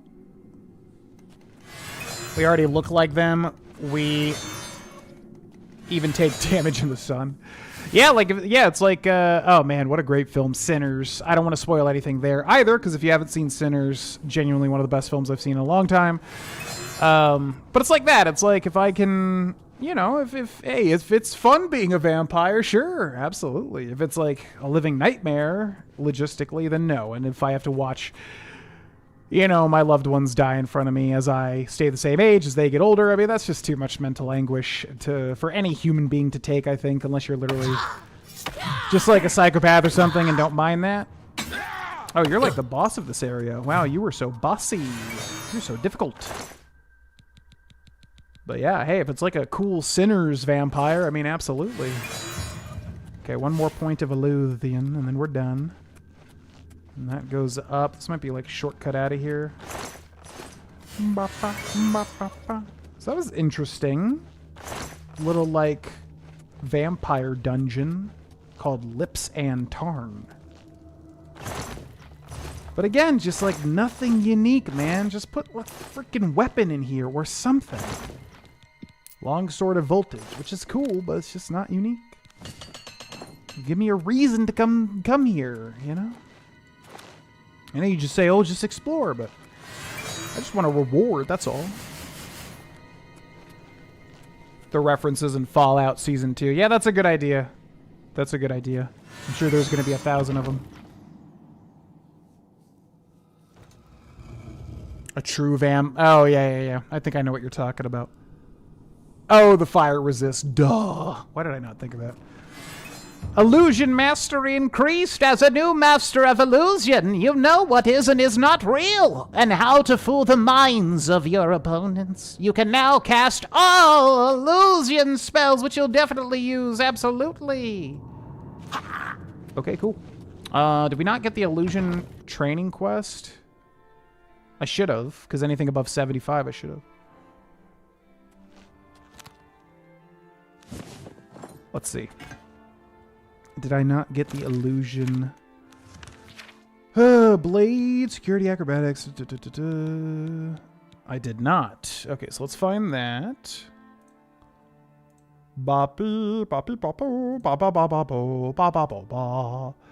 There's only one illusion trainer on expert, and that's Karahill in Anvil Mages Guild. How odd. Okay. To the Anvil Mages Guild. Yes, I have moved to North Carolina. We packed up the kiddies. We drove all the way to North Carolina, basically to be closer to my family, also to upgrade houses. Yeah, because we're looking to start a family as soon as possible, so then being closer to family, obviously. Big help, and it was just time, you know? I think it was just time for a scenery change as well. So, yep, gonna paint this room eventually. And, new house.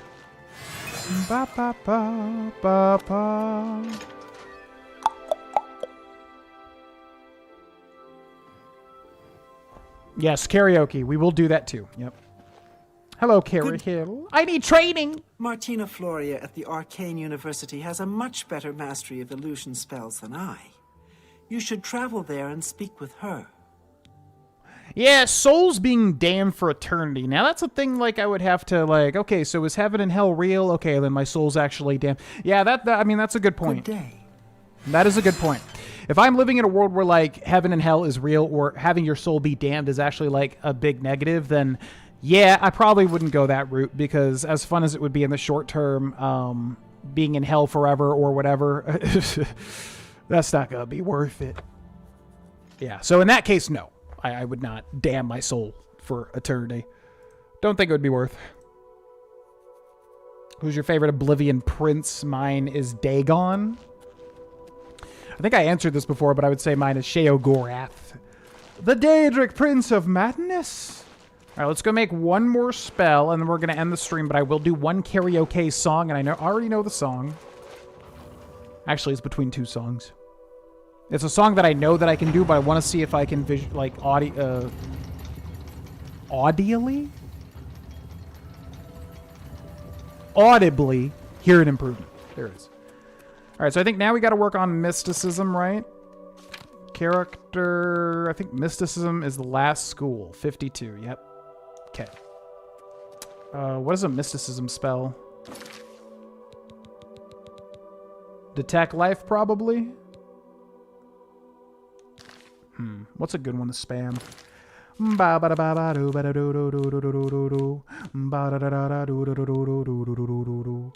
Okay, we're looking for mysticism. Dispel other, Greater dispel other, Remote manipulation?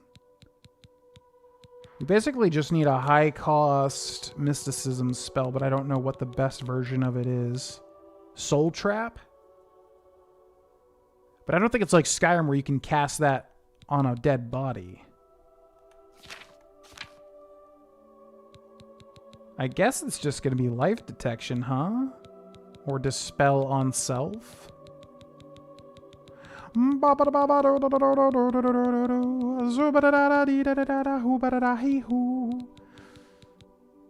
guess it's just, yeah, it's detect life. It feels like there's got to be a better spell for this, but we'll try that at first. Detect life. Let's go max magnitude. We'll try this. Mysticism of 75. How about you? Okay. Okay. Okay.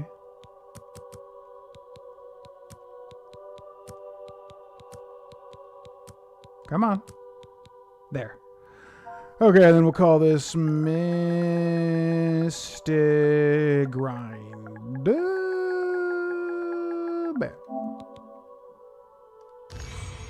I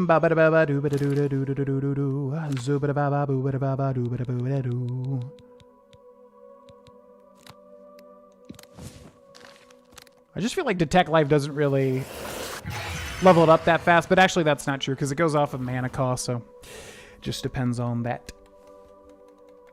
Oh, Everlong. I wonder if I could sing that now. My brain has understood how to sing better through working my voice. So there's certain songs that before I was like, oh, I can't do that. But then now I'm like, oh, now I understand how to manipulate my throat in order to sing this song. And all of this doesn't matter because as soon as I start to sing, I'm going to be a 2 in my head because it's the only thing that I get in my head for is freaking singing karaoke for some reason. Anyways, it's not Everlong, but I do love that song. Molag Ball just because of vampires, but he's just too evil, so it's Hircine. Oh yeah, Hircine. I always forget about Hircine. Hircine's interesting. He's like the druid Daedra.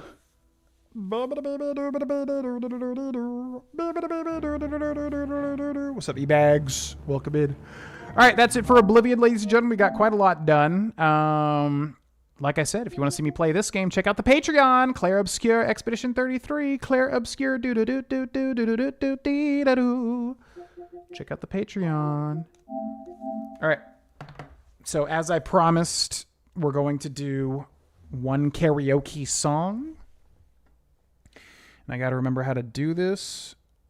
Claire Obscure da da da da da ba da da da dee da doo ba ba ba ba da da ba ba ba da ba ba bee ba doo ba ba ba ba da da ba ba ba ba ba ba bee ba ba ya ba ba ba ba ba ba ba ba ba ba ba ba. Which one do I want to sing? I mean, we might as well do the one. We might as well do the one. Okay. Time to make this copyright claim now. And I'm at the limit of my energy, by the way, because I got 0 sleep last night. It was terrible sleep. And yeah, this will be the last percentage of my energy that I have for today. So I'm going to go all out with it. Let's click this.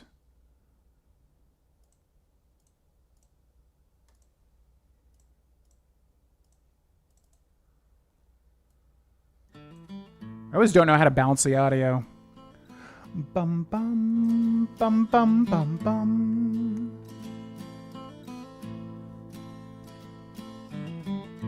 This is the greatest and best song in the world. All right. I'm not going to subject Cindy to this, so I'm going to close my door real quick. One sec.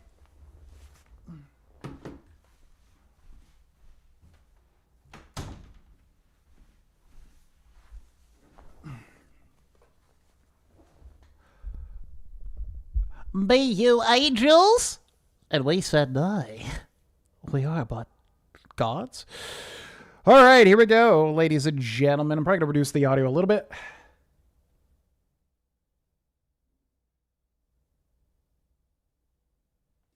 Hopefully I don't blow out the mic here. Let's try.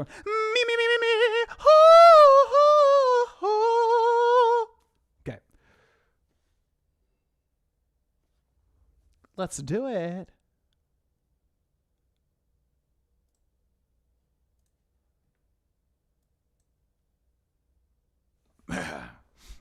I require by consuming food.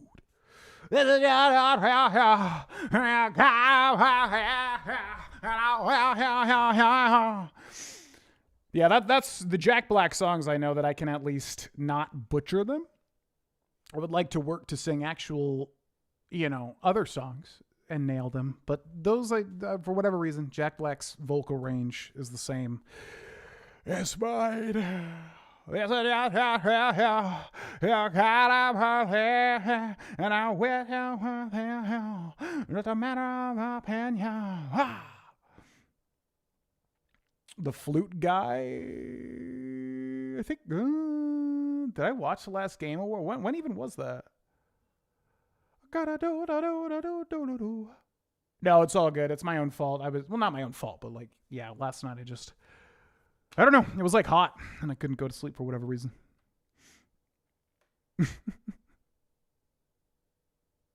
Lonesome Road. Yeah, I know. I thought of the same thing. It was like we were just talking about the Fallout DLCs. Thank you, Jack. I love Child of Chris and Jack. I don't know, for whatever reason. It's the same. I don't even talk like Jack Black, but his singing voice for whatever reason. Oh, well, thank you guys so much. Yeah, I know. Well, that's exactly. In that moment, I was having a lot of fun. In the beginning, I was like, oh, I want to nail it as usual. Perfectionism coming out.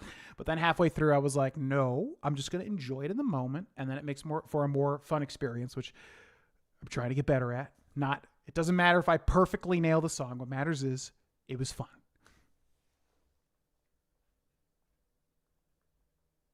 Vitus? Wait, from Tenacious D? I used to listen to all their stuff. I don't know that song, though, unless it's new. All right, ladies and gentlemen, I am out of energy. That was all of my energy. And my sister is coming over to help us paint. Thus, the end of the stream is nigh. Super fun stream. Yeah, spur of the moment. I just kind of had an open day, and I was like, you know what? I feel like grinding some Oblivion skills, so it was a lot of fun. Like I said, main channel is going to be Oblivion Remastered and Red Dead Redemption 2 until they are finished. That's going to be what it is. Patreon channel is going to be Clara Obscura Expedition 33 full and blind playthrough. If you would like to watch, check out the Patreon, patreon.com/Grovana. It is $1 to sign up and get all the perks. Discord is open. Feel free to click the link in the description and join. Good thing to follow is the Twitter at Grovana, whatever. It's at Grovana on Twitter, because I will post when I'm live there, and also the Discord. Anything else? Yeah, like I said, we'll just be slowly, chipping away at the house, painting, putting things up, etc., etc. I got literally 100 Amazon packages coming with Prime Day, so it's going to be a process, is what I'm saying. Oh, yeah, and the last thing. For streams, like I said, Monday, Wednesday, Friday, 2 p.m. Eastern is what I'm shooting for. I want to do a KOTOR 2 blind and full playthrough. So that's going to kind of be the next thing we do for streams. It's just basically picking a week to kick that off. And I want to do it for a whole month, at least, until KOTOR 2 is done, obviously, at least. And then go from there. Maybe make a schedule after that and all that. So keep an eye out for all the stuff if you want to stay updated, yada, yada, yada. You know the deal. And thanks for watching. Vitus Unusual Song? Yeah, I'm not aware of this. Yo, thank you, Jack. Appreciate that. Yo, appreciate it, guys. Yeah, I really try not to be pushy about the Patreon stuff. I know constantly reminding people is annoying. It's just that I know that Clara Obscura is going to be a good playthrough, and people have recommended it, and people might say, well, why not just put it on the main channel? Because then we're going to have too much stuff, and it's never going to end, and I'm going to get swamped with too many projects at once, as usual. So I'm trying to be smart, put it on the Patreon channel, do the other stuff on the main channel, etc. So I try not to be pushy. I just know people want to see me play that game, and I do think it's worth it. So check it out if you want. Yeah, thanks for watching, everybody. I'll see you next time. Bye!